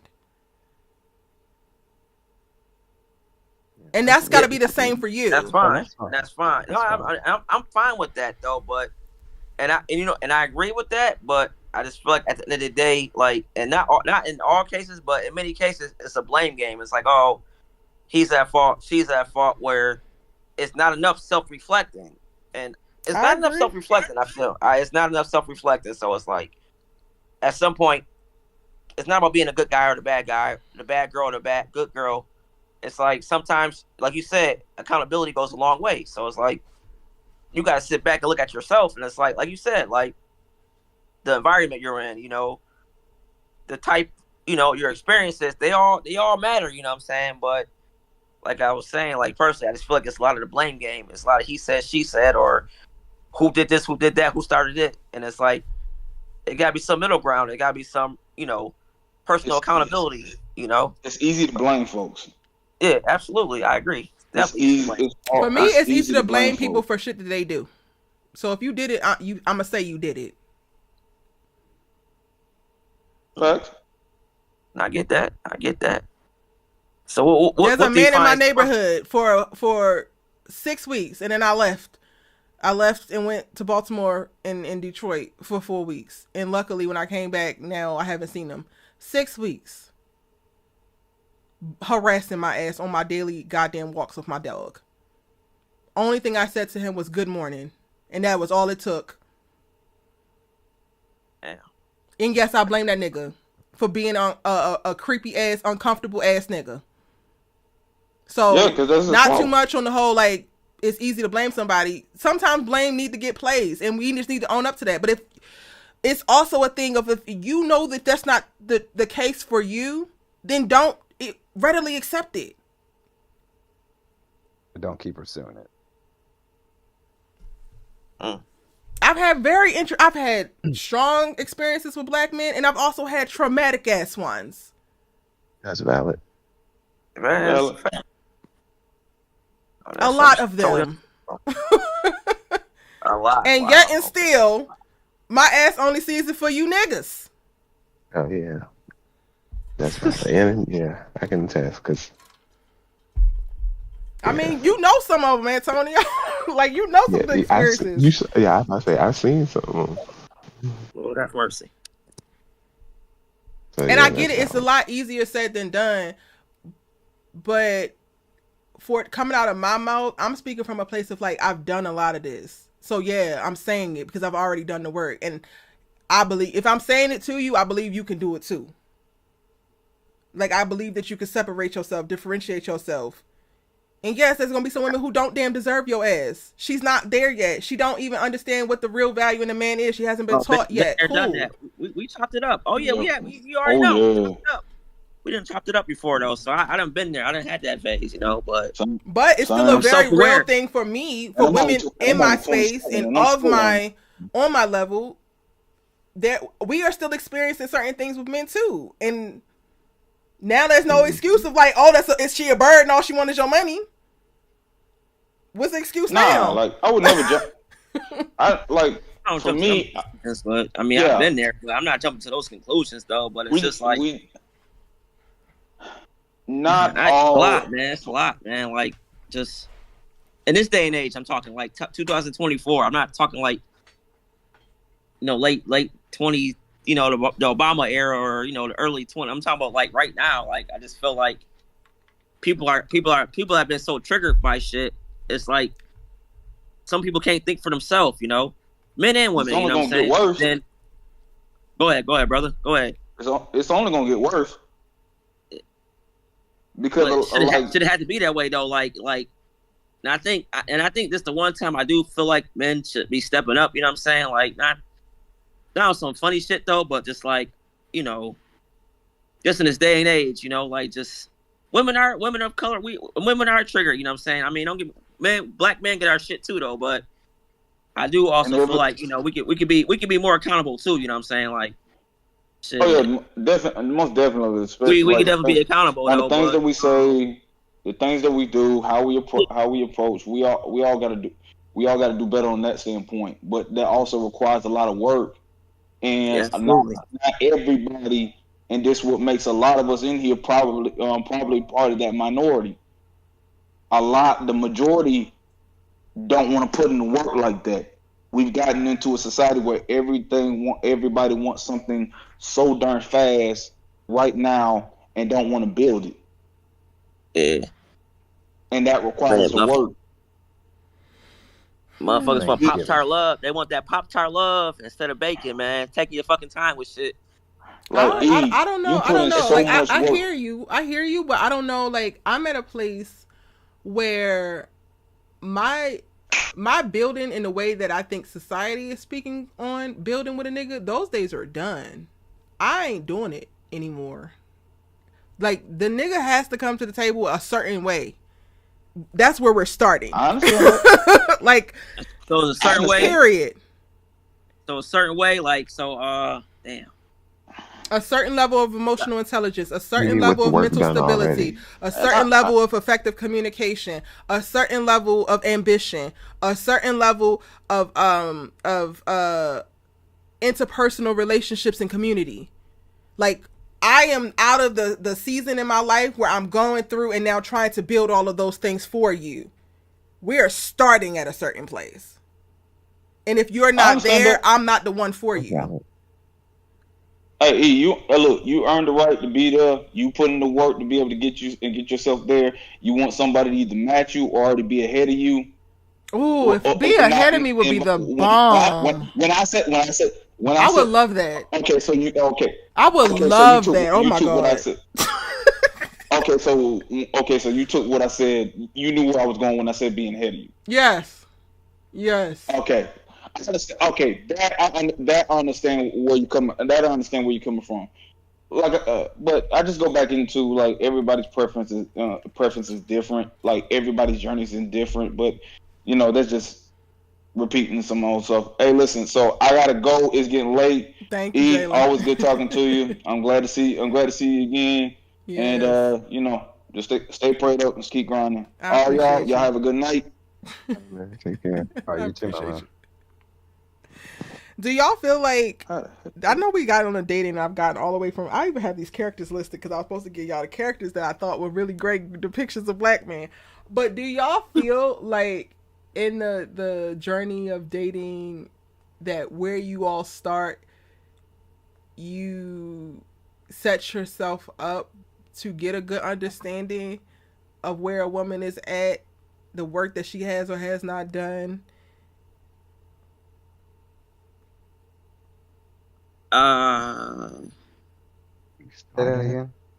Do you feel like where you are in dating, whether you approach a woman or she approach you, and the things that you do in those first interactions, do you feel like you are in practice to fully get an understanding of where this woman is, the work that she has or has not done, where she going, all of those things initially? In the follow-up interactions, yeah. Okay. Of course not in the initial though. Yeah, nah. Like I do. Have it. It's a good sense in my mind. Interesting. Okay. Is there a timetable on this though? Like you said I that would if they're think like, that y'all don't. I think that men don't, because I think that men honestly probably don't even know what the hell to look for in the beginning. I think that, and I could be wrong, but this is just my thoughts. I think that men come into these things and they're just looking initially if y'all can get along. Hmm. mm, It's kind of like a feeling out process too. Like you yeah, got to feel how the conversation's going, and like like I said, you're smart individuals. Like you have to see how the conversation's going. If you, like I said, you don't feel like it's going anywhere, you feel like it's not. There's no surface level to where you're going with it, it. I mean, yeah, you kind of know, like, okay, I think it's not getting to that level that at least I'm looking for, or maybe either what the woman's looking for. Like I said, vice versa. So I think the conversation, you can kind of see where it goes if you're trying to start a conversation with somebody like that. yeah. Real quick, Shanoa says it comes down to men being mad that their type doesn't like them back.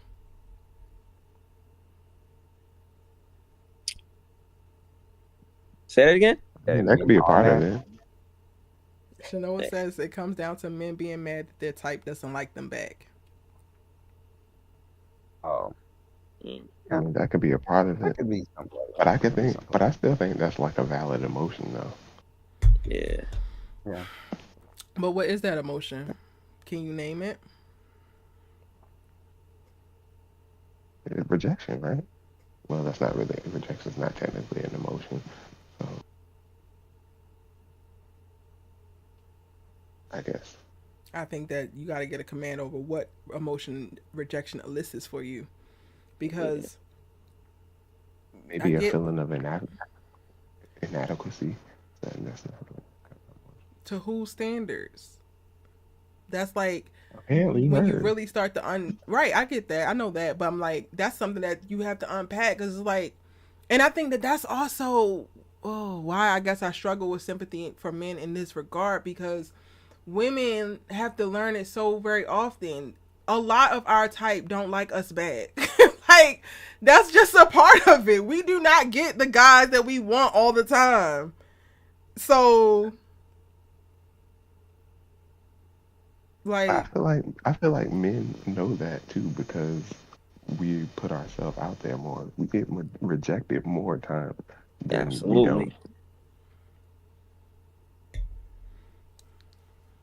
On top of dealing with the stuff women go through, their feelings, I feel like sometimes men are a prisoner of the past that women go through, and I don't feel like that's necessarily fair. I understand it though. Like I don't knock it. Like I don't knock it to an extent. Like if like and some men do it too. I'm not gonna lie. Some okay, men do it too I was though. gonna Some men do it ask. too though. Some I was men do gonna it too ask though. because But when it's a I lot gotta of be your times mama. it's not about being your mama though, man. No, Like I'm shit. It's saying, not but about, being in no, I know, I know, relationships, I know, I know. and I'm I'm just saying saying, like, specifically, there's a lot of men who get into relationships and they want their woman to mother them. That's what I it mean. Not makes on a yeah, I facetious get that. level. Like I literally have had to give motherly love. I'm not your mama. So now I get that. I So mean, my y'all mom not the passed only ones almost who are 20 years ago. experiencing certain I get things.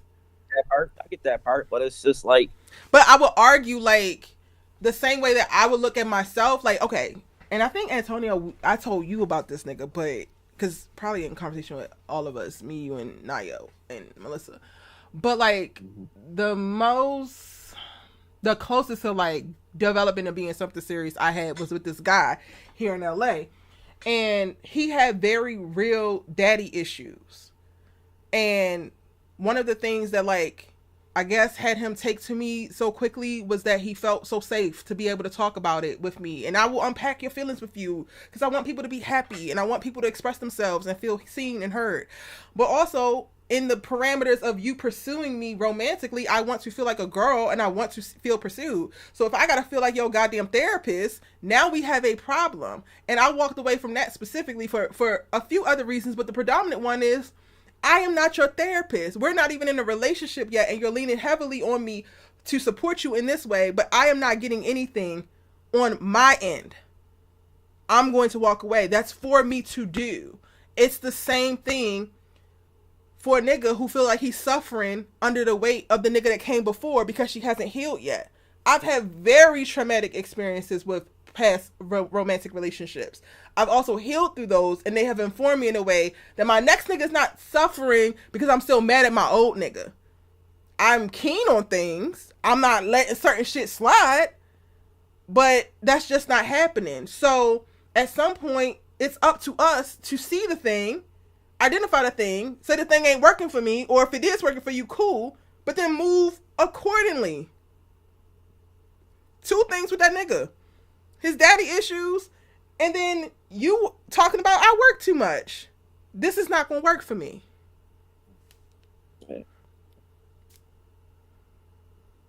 But, and I get that, but why not just do that beforehand, before you get involved, though? Like, well, like I don't said, know like, that until I give the nigga my time and he's spending every 2:00 in the morning conversation unpacking his trauma with his daddy. I don't know that. Like, you know what I'm saying?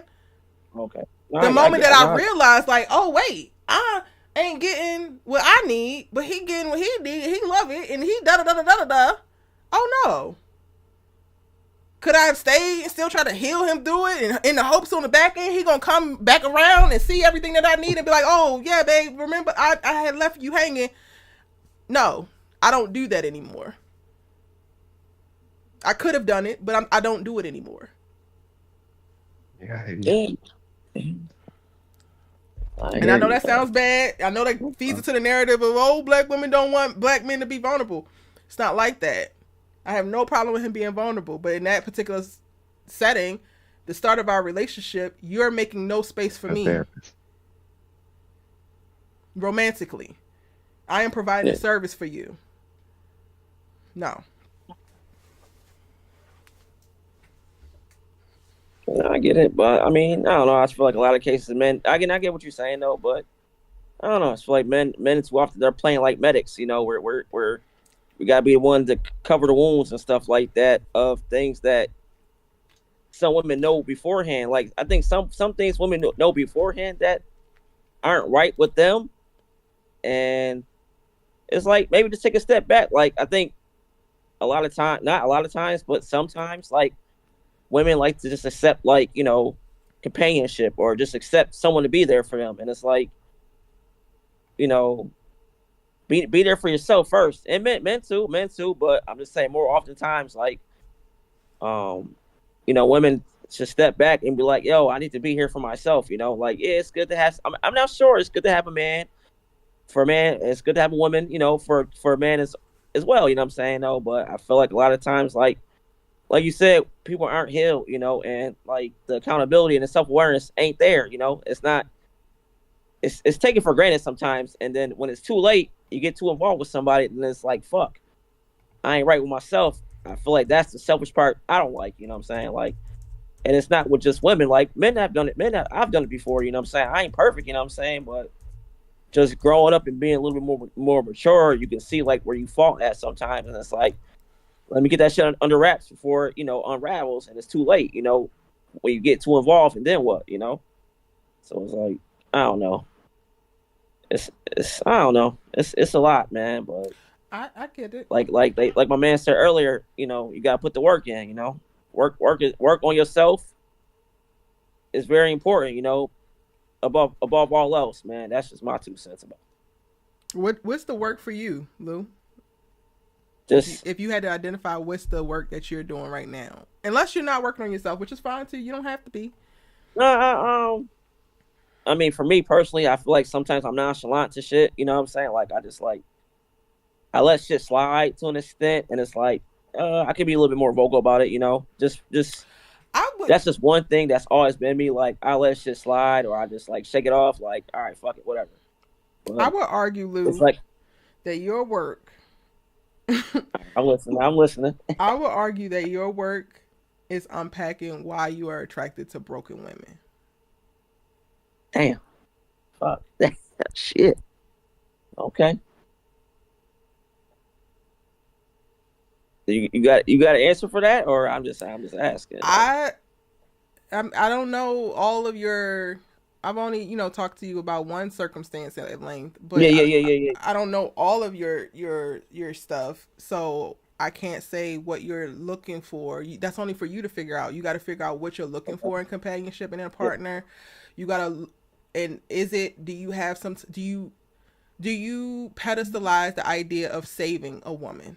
That could be something to explore, but you got to Mm. start asking yourself specific questions. Do you value the idea of being the one of few men who maybe she was a bird to begin with, but she's not a bird anymore? Like, is that a thing? Like, I feel like that could be a thing in the hood sometimes, where you convert the hoe into a housewife. I think that you really need to you need to take a step back and ask yourself, what is it about broken women that attracts you? What is it about you that you think deserves the brokenness that comes with being attracted to broken women? And truthfully, specifically, what you want. Not just, I want to be happy, or I want to be loved, or I want to have sexual compatibility, but what specifically do you want your life to look like? Do you want your partnerships to look like? Do you want to change? That's your work. Mm. I like that. I can rock with it. That's valid. That's valid. Okay, I'm going to go back to the characters that I do think are great. Because I think that men can learn a lot about themselves, honey. I think y'all can learn so much about yourselves if y'all watch more women TV. Because I think that women write men beautifully. And y'all be writing us like trash. Half of the time. I'm talking about you, Jamie, for sisters. But I brought up Taj Jordan over on Kingdom Business. He's such a beautifully nuanced, flawed finance man. He is fine as fuck. Rob from The Shy, another layers to him. I think Trig as well, but that might be a little bit complicated for the heterosexual men who struggle with navigating queerness, because Trig is a queer man, but he presents very prototypical hood masculine. But it's so many layers there. And I don't think that his queerness takes away from his masculinity. Before it went to hell, I think Damon from All American Homecoming, as well as Spencer from All American before. I'm gonna move on. Michael from Super. Oh my God, Michael. Glory to God. For Michael from Supercell. It's a bunch of bomb ass, dark skinned, fine ass black men in Supercell. But when I tell you Michael, the depiction of this man who, on the surface, it could look like he's just checking off boxes, but he knows specifically what he want. He know the woman he want. He know the house he want. He know everything that he want, and it's so goddamn specific. And he is Ray Charles to the bullshit. And to watch that play out, and the lengths that he's going to go through, that he goes through in the show to protect this life that he's built for himself in partnership with his queen, injected into my veins. Okay. And for the older crew, there's a man named Lennox in the show Champion who is loving a very, very, very fucking flawed black woman, but he loves her down. And he's loving her through her bullshit, but also holding her accountable to her bullshit in love. And that's so dope to see. So that's just a few. Mm. It was interesting to me because before, in our little group chat, before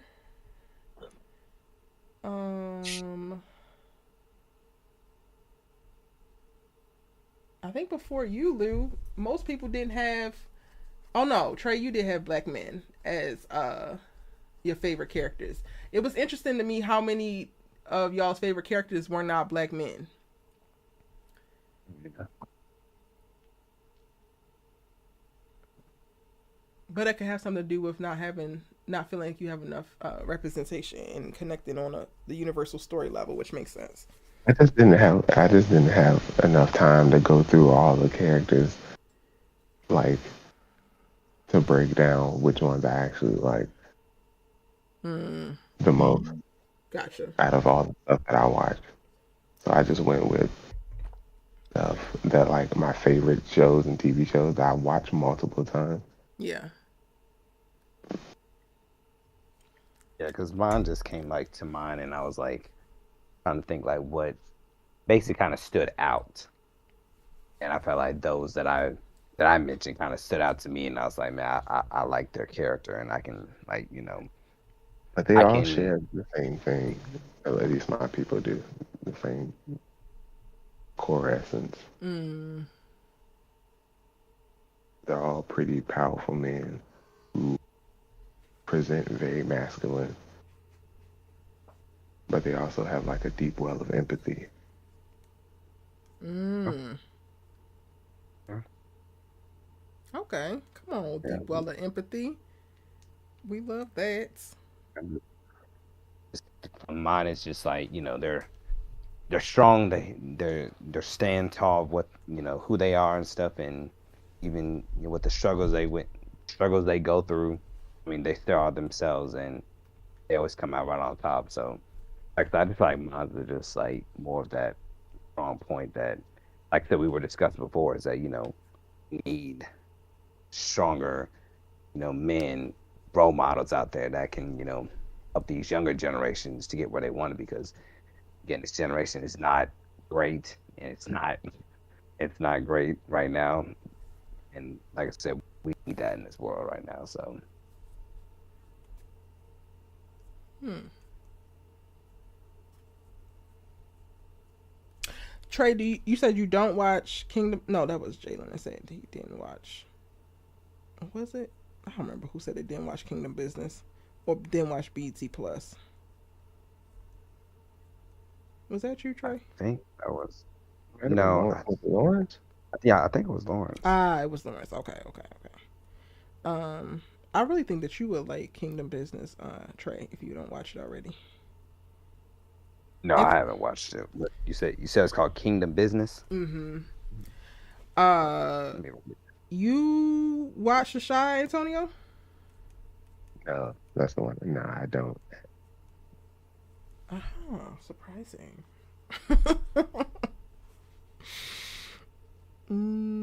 And you got Supercell on your list. I don't think you watch Champion either. You might really like Champion No. for the music. Like, I think you might like Champion because of the music. What is that on? Netflix. Both Supercell and Champion are both Netflix shows. Both Oh wait, Champion's the Netflix one about the British. rapper, right? Yeah. Okay, I seen pieces of it when my dad was watching it, but I haven't watched it myself.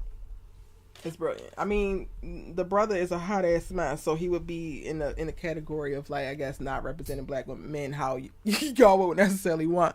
But Lennox is strong fire. Like, Okay. I appreciate him.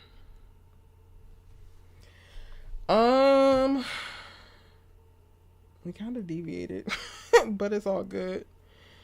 I think it was a really good. Well, I've already gotten a few DMs saying that people appreciate the conversation.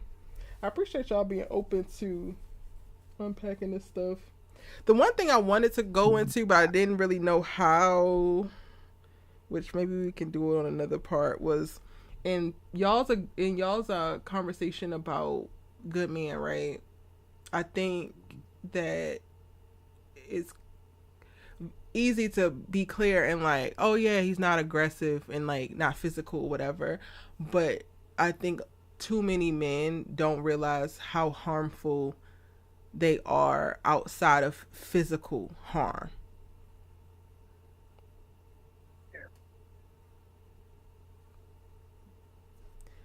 Um, and I meant to like try to find a way to segue into that because I felt like it fit into the whole good man thing.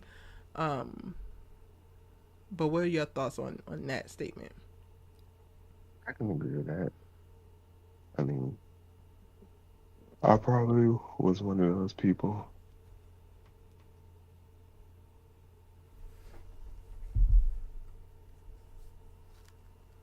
Lou, Trey.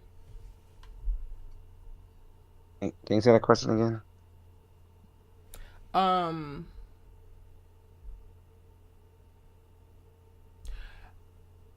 I guess the question is, what are your thoughts on the statement that too many men are unaware of the harm that they can cause outside of physical harm? That they're unaware of it. Mm-hmm. Oh, damn. I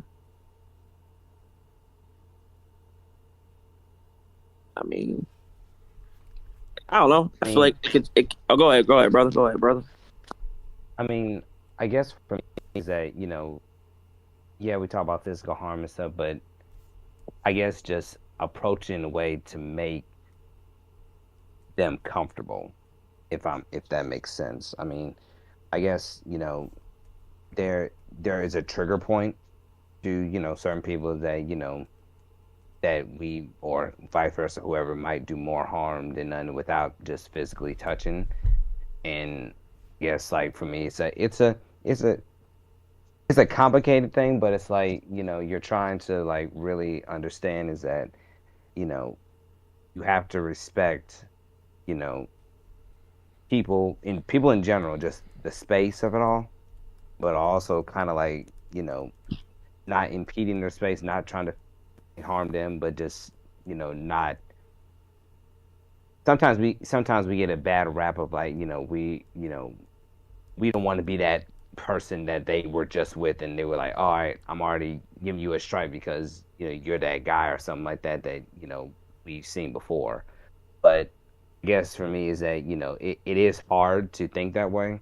It is hard to think that way or for us guys, but I just feel like in general is that we just have to be in the mindset of like we just have to watch what we do and stuff like that and make sure that we're being respectful, but just not harming them in the way that they think that we are doing it. If I'm making sense, sometimes I feel like I'm not I making guess sense.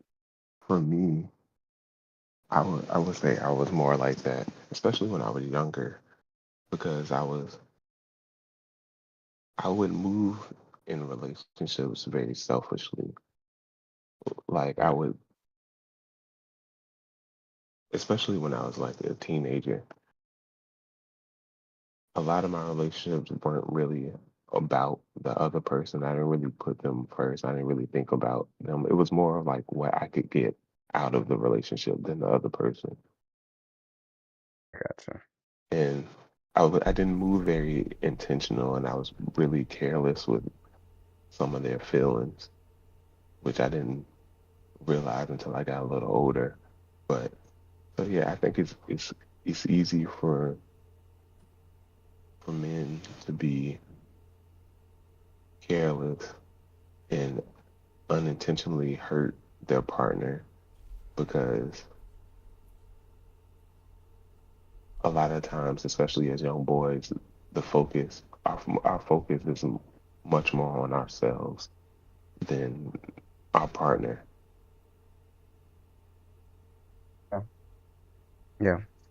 I can I can see that.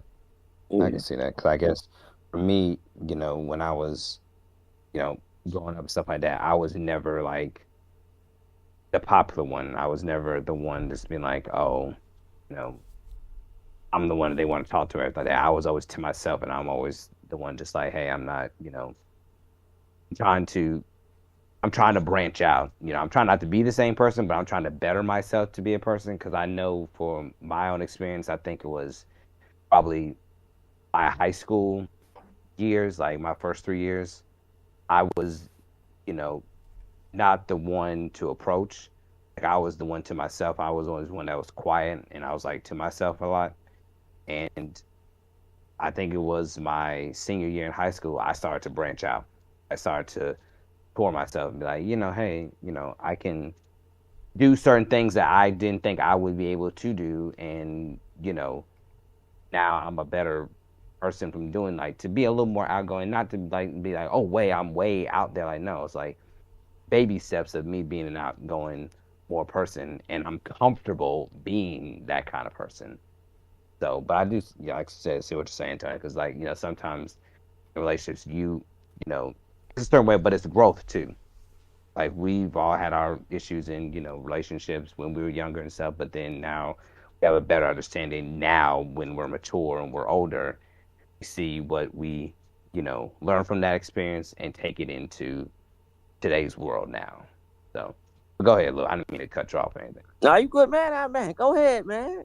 I'm not tripping. Oh no, you good. I'm good now. I'm wide awake, man. But I don't know. I guess for me, like I was also being like very intentionally selfish in my college days, and it was up until like I went to grad school and I got my first piece of like hurt from a woman, and I'm like, shit, this don't feel right, man. This ain't a good feeling. Like, damn, like I'm usually the guy that's been doing the bullshit, the fuckery, and it's like, damn. And then she hit me with like, man, let's just be platonic friends type shit. I said, oh fuck. And this is after like I flew to Alabama for Valentine's Day. Bought the hotel, had the drinks, uh, met her child. I'm just using a personal experience, but met the girl child. She was 3 years old at the time. And this was in February. Then in March, I got hit with the platonicness. And I'm like, damn. I mean, it's just like, oh shit. Like, and like the woman tried to make it feel like her, my life was better than hers because she wasn't going nowhere in life. And I was about to get my master's degree, but in my mind, I'm like, this is kind of bullshit, or this is kind of like maybe I'm getting a piece of my own medicine. Like, you better be careful how you treat people because, like, at some point it can happen to you, and you could be in the same position that you were doing to somebody else. And then when someone does it to you, it's like, oh shit, I don't want to feel like this again. I want my next experience. I would not want to treat the next woman like someone did to me, but in time, I feel like that mental emotional aspect we gotta do better. As men, we gotta do better with that shit, man. And I think women lean on us for that part. Women ain't gonna admit it though. Some women not gonna admit it though, but I think some women do admit the fact that the emotional and mental support they lean on men for. And it's, I mean, and I'm not saying it's lack of daddy issues or it's lack of family. I lived in a house with a mom and three women, so like I got to experience a lot of things as the only boy in the house. So like, I got the love and nurturing and stuff like that, from four women that I love dearly. And my mom been gone 20 years, almost 20 years come next year from cancer. So it's like, we take, I mean, in some aspects I haven't, that's why I was selfish, kind of like sort of, in college, like I feel like I missed a few things just, not having her around type shit, you know what I'm saying? So like, but now as a parent, fast forward, I'm a parent now. So like, I want my boys to see a different side. Like I'm not with their moms, but sorry, it's probably a different subject though, but I'm getting just to the fact that, we can all be coherent, coherent, co-parenting, stuff like that is still out there. And I feel like, when we look at the media and stuff like that, they might see like, mother, black father not getting along. And, a lot of things are perceived on Instagram that's not healthy, you know what I'm saying? So like, I guess when it all boils down to it, just growing up, having a more understanding how things work just as a man, and just being able to sympathize more and do things that, we may not have been accustomed to, when we're being in our selfish stage and our fuckboy stage, but just, just seeing growth at the end of the day, if that makes sense. So, Do you think that this is for everybody? Do y'all think that you are aware of the myriad of ways that you could potentially be harmful, not non-physically? uh, I am now way more than I was before. And a lot of it is thanks to you, Erica, and our friendship. I was 24 when we met. I was still a kid. So I think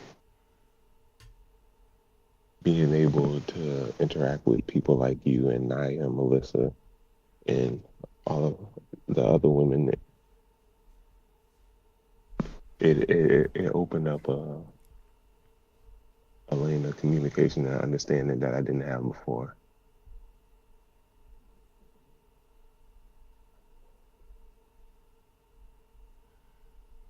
Trey, Lou, do you think you know what to look for, and or the ways in which you as a man can be harmful without it being physical? Yeah, I mean, for me personally, I think I knew.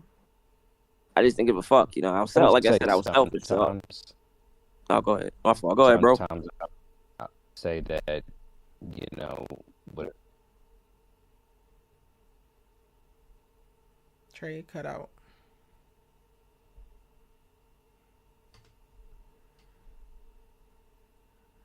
Is it Lou?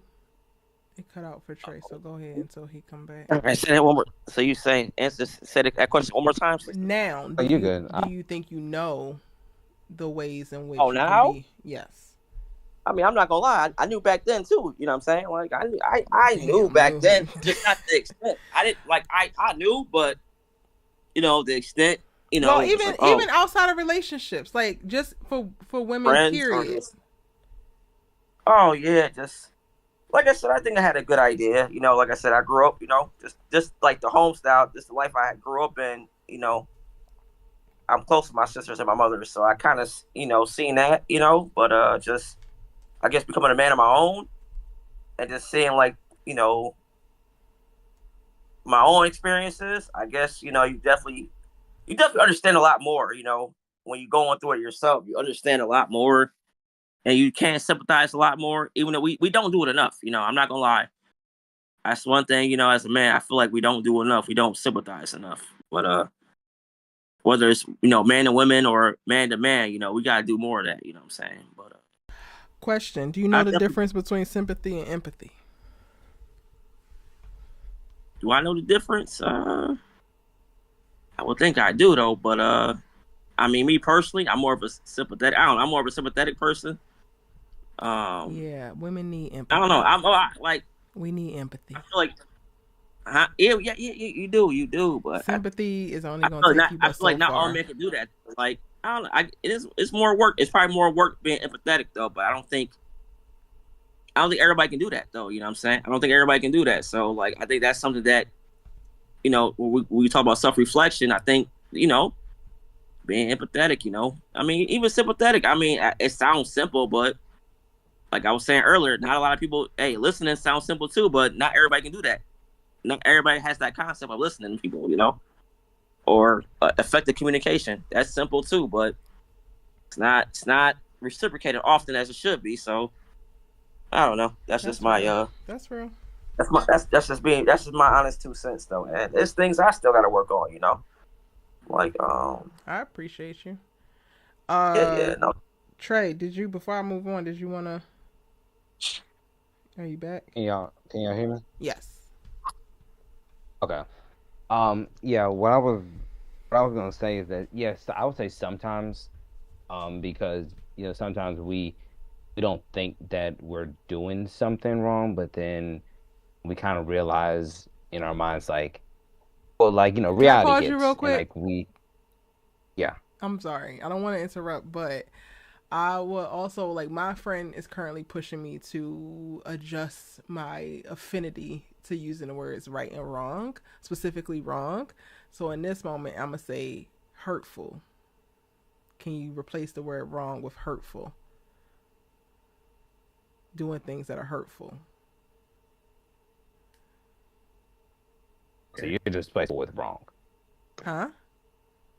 Are you, wait, I'm trying to say, like, are you asking that, or are you just telling, like... Yeah, I'm asking, can you replace it with that? Because I think that better aligns with what we're discussing. Because it's less about... I think when we dub things right and wrong in that binary too easily, then we remove... We create a certain level of resistance to the empathy that the thing would require for you to fully be considerate. Like, because so many people are just really anti being wrong. But I think it's easier to receive, like, oh, I hurt you, versus I'm wrong. You know? Okay. Yeah. I got you. I got you.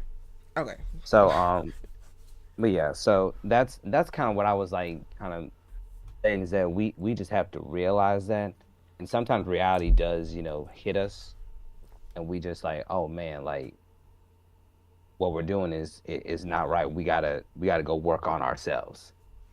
Like we have to come like have a reality check in a way, like saying we like let's come back, go back to it because I'm a person is that like when I know if I did something wrong, I'm or I mean I'm sorry if I'm hurting somebody or whatever like that, I'm like okay,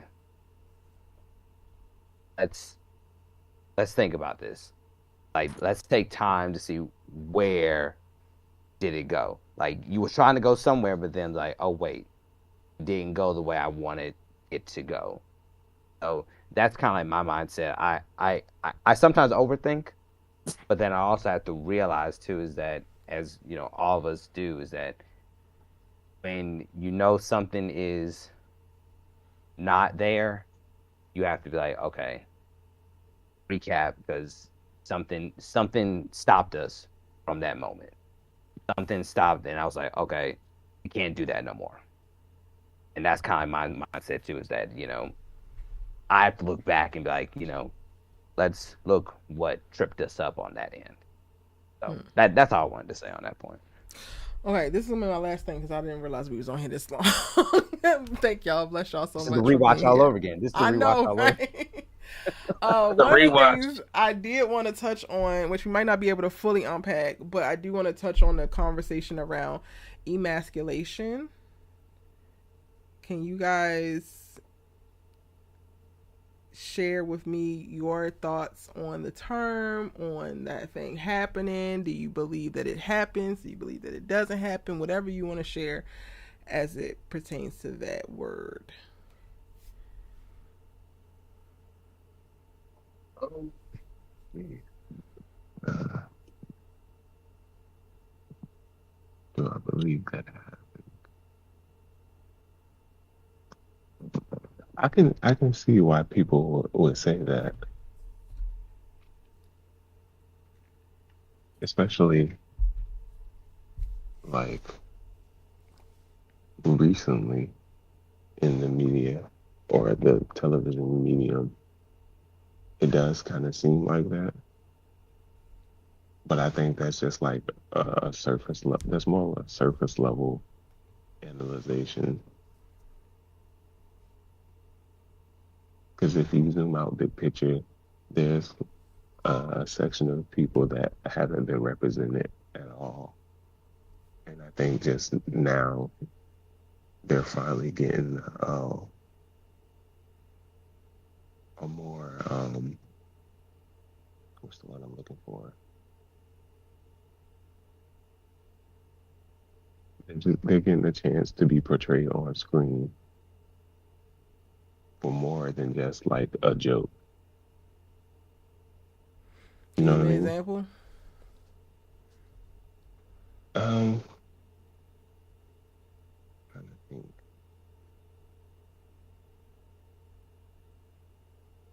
I don't know. Yeah, you might have to come back to me. Okay.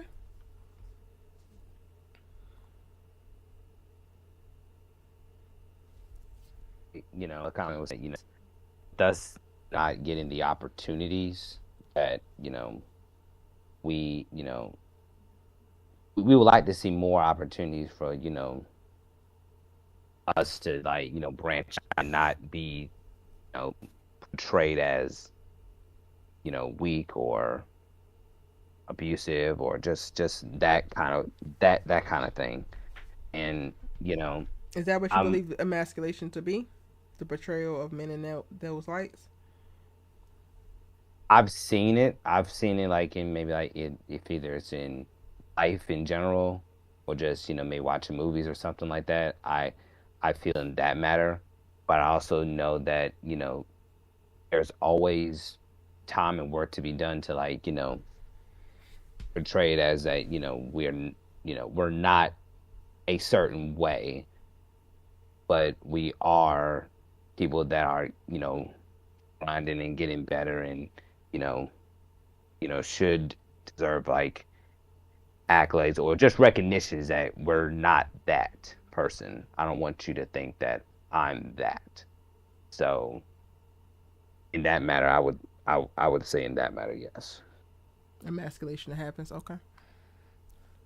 Lou? All right. So, you speaking as far as like emasculation, just like with men, or like how we perceive it, or Mm-hmm. okay. Well, I mean, I don't know. For I guess for men, as far as like being emasculated, just like I don't. I mean, not towards all men, but some men may feel like I don't know, like a sense of hurt or Have you not. I ever mean, I felt don't know. emasculated?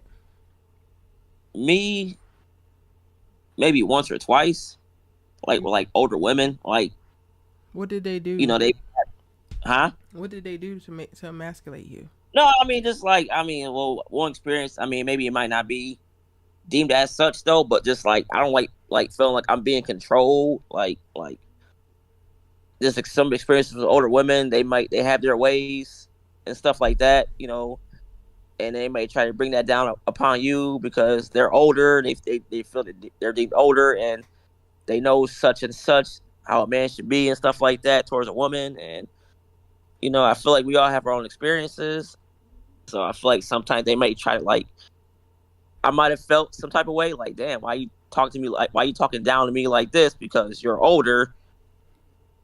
Granted, you might have more experience due to age, but I don't feel like that's not. I don't feel like that's always the case. You know what I'm saying? Like, I feel like some people have their own experiences in a timely manner, if that makes sense. But So you I'm just think using that as a. you Go believe ahead. Go ahead. emasculation to be women talking down on men? That's just an example, though. But um,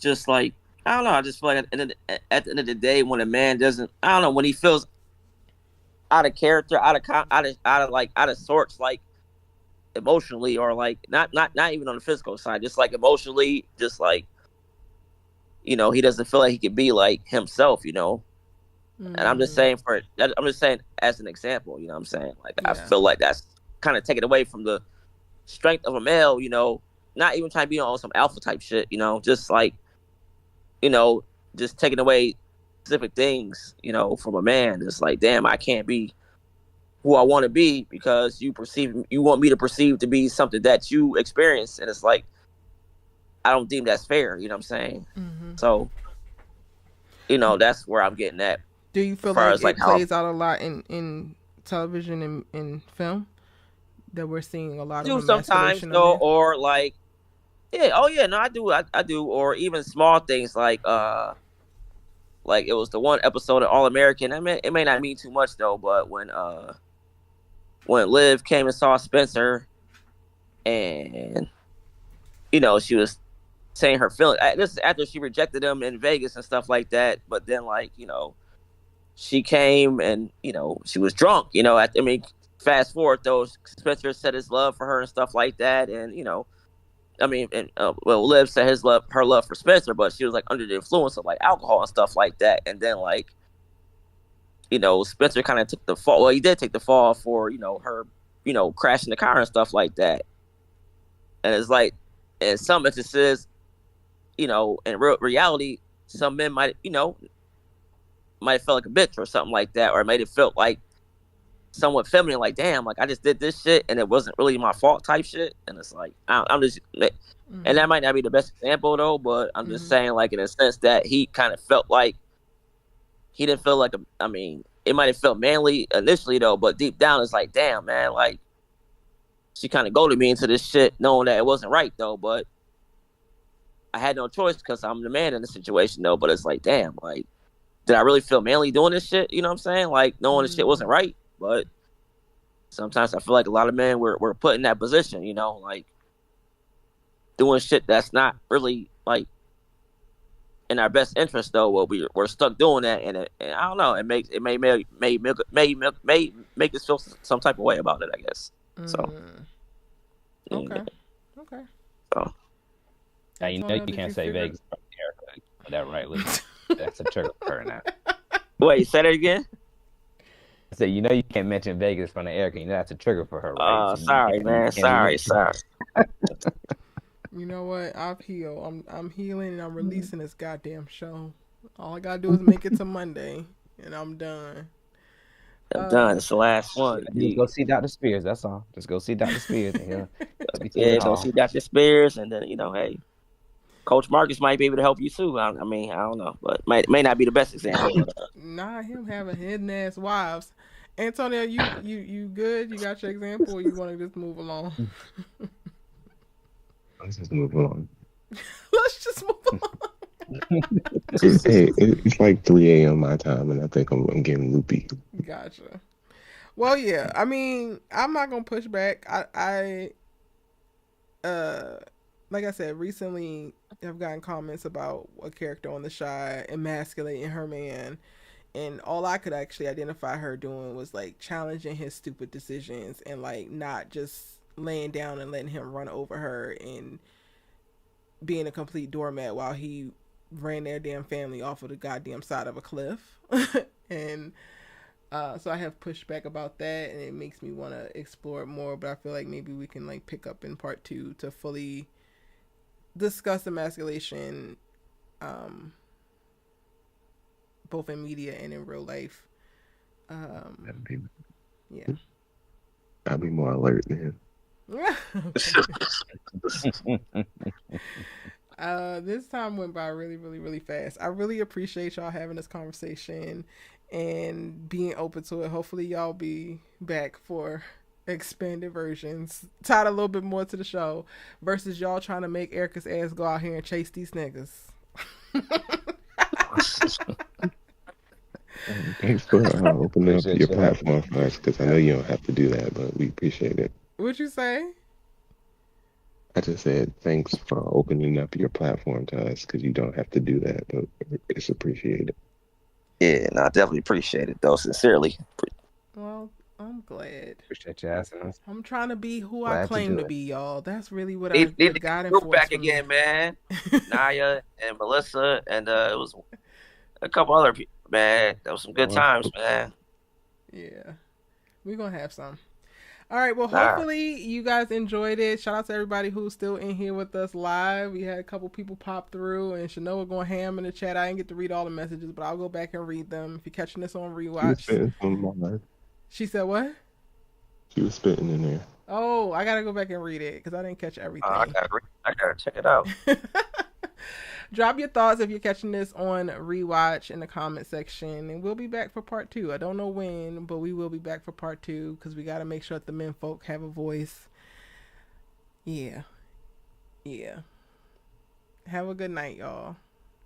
Have a good one. Appreciate it. You too. Appreciate y'all. Yeah, I'll tell you. All right, fellas. Right there.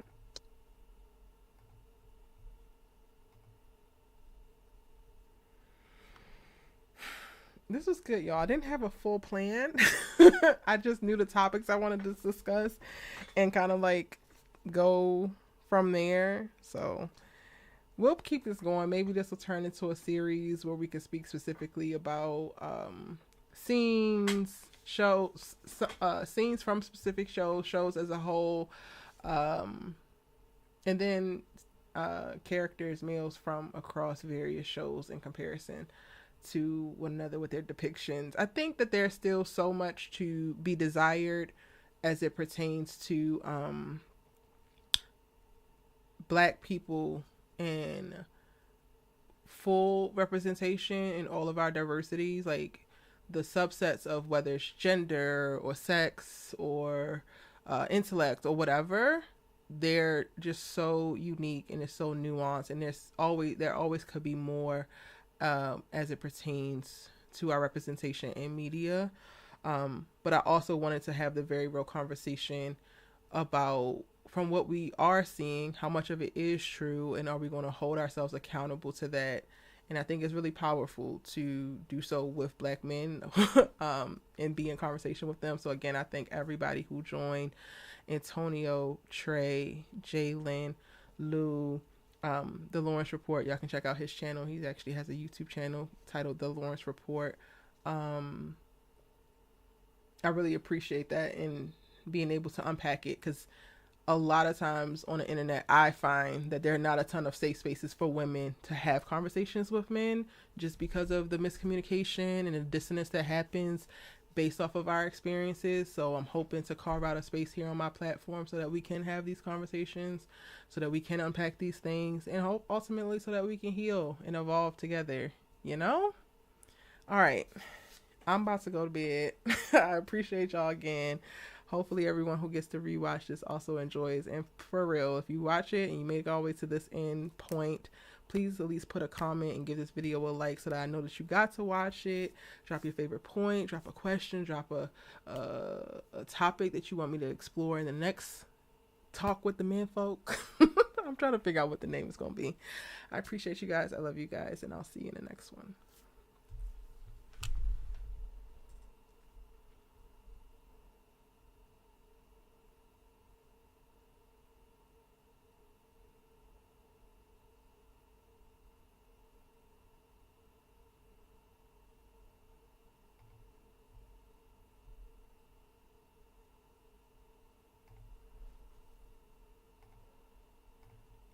Antonio.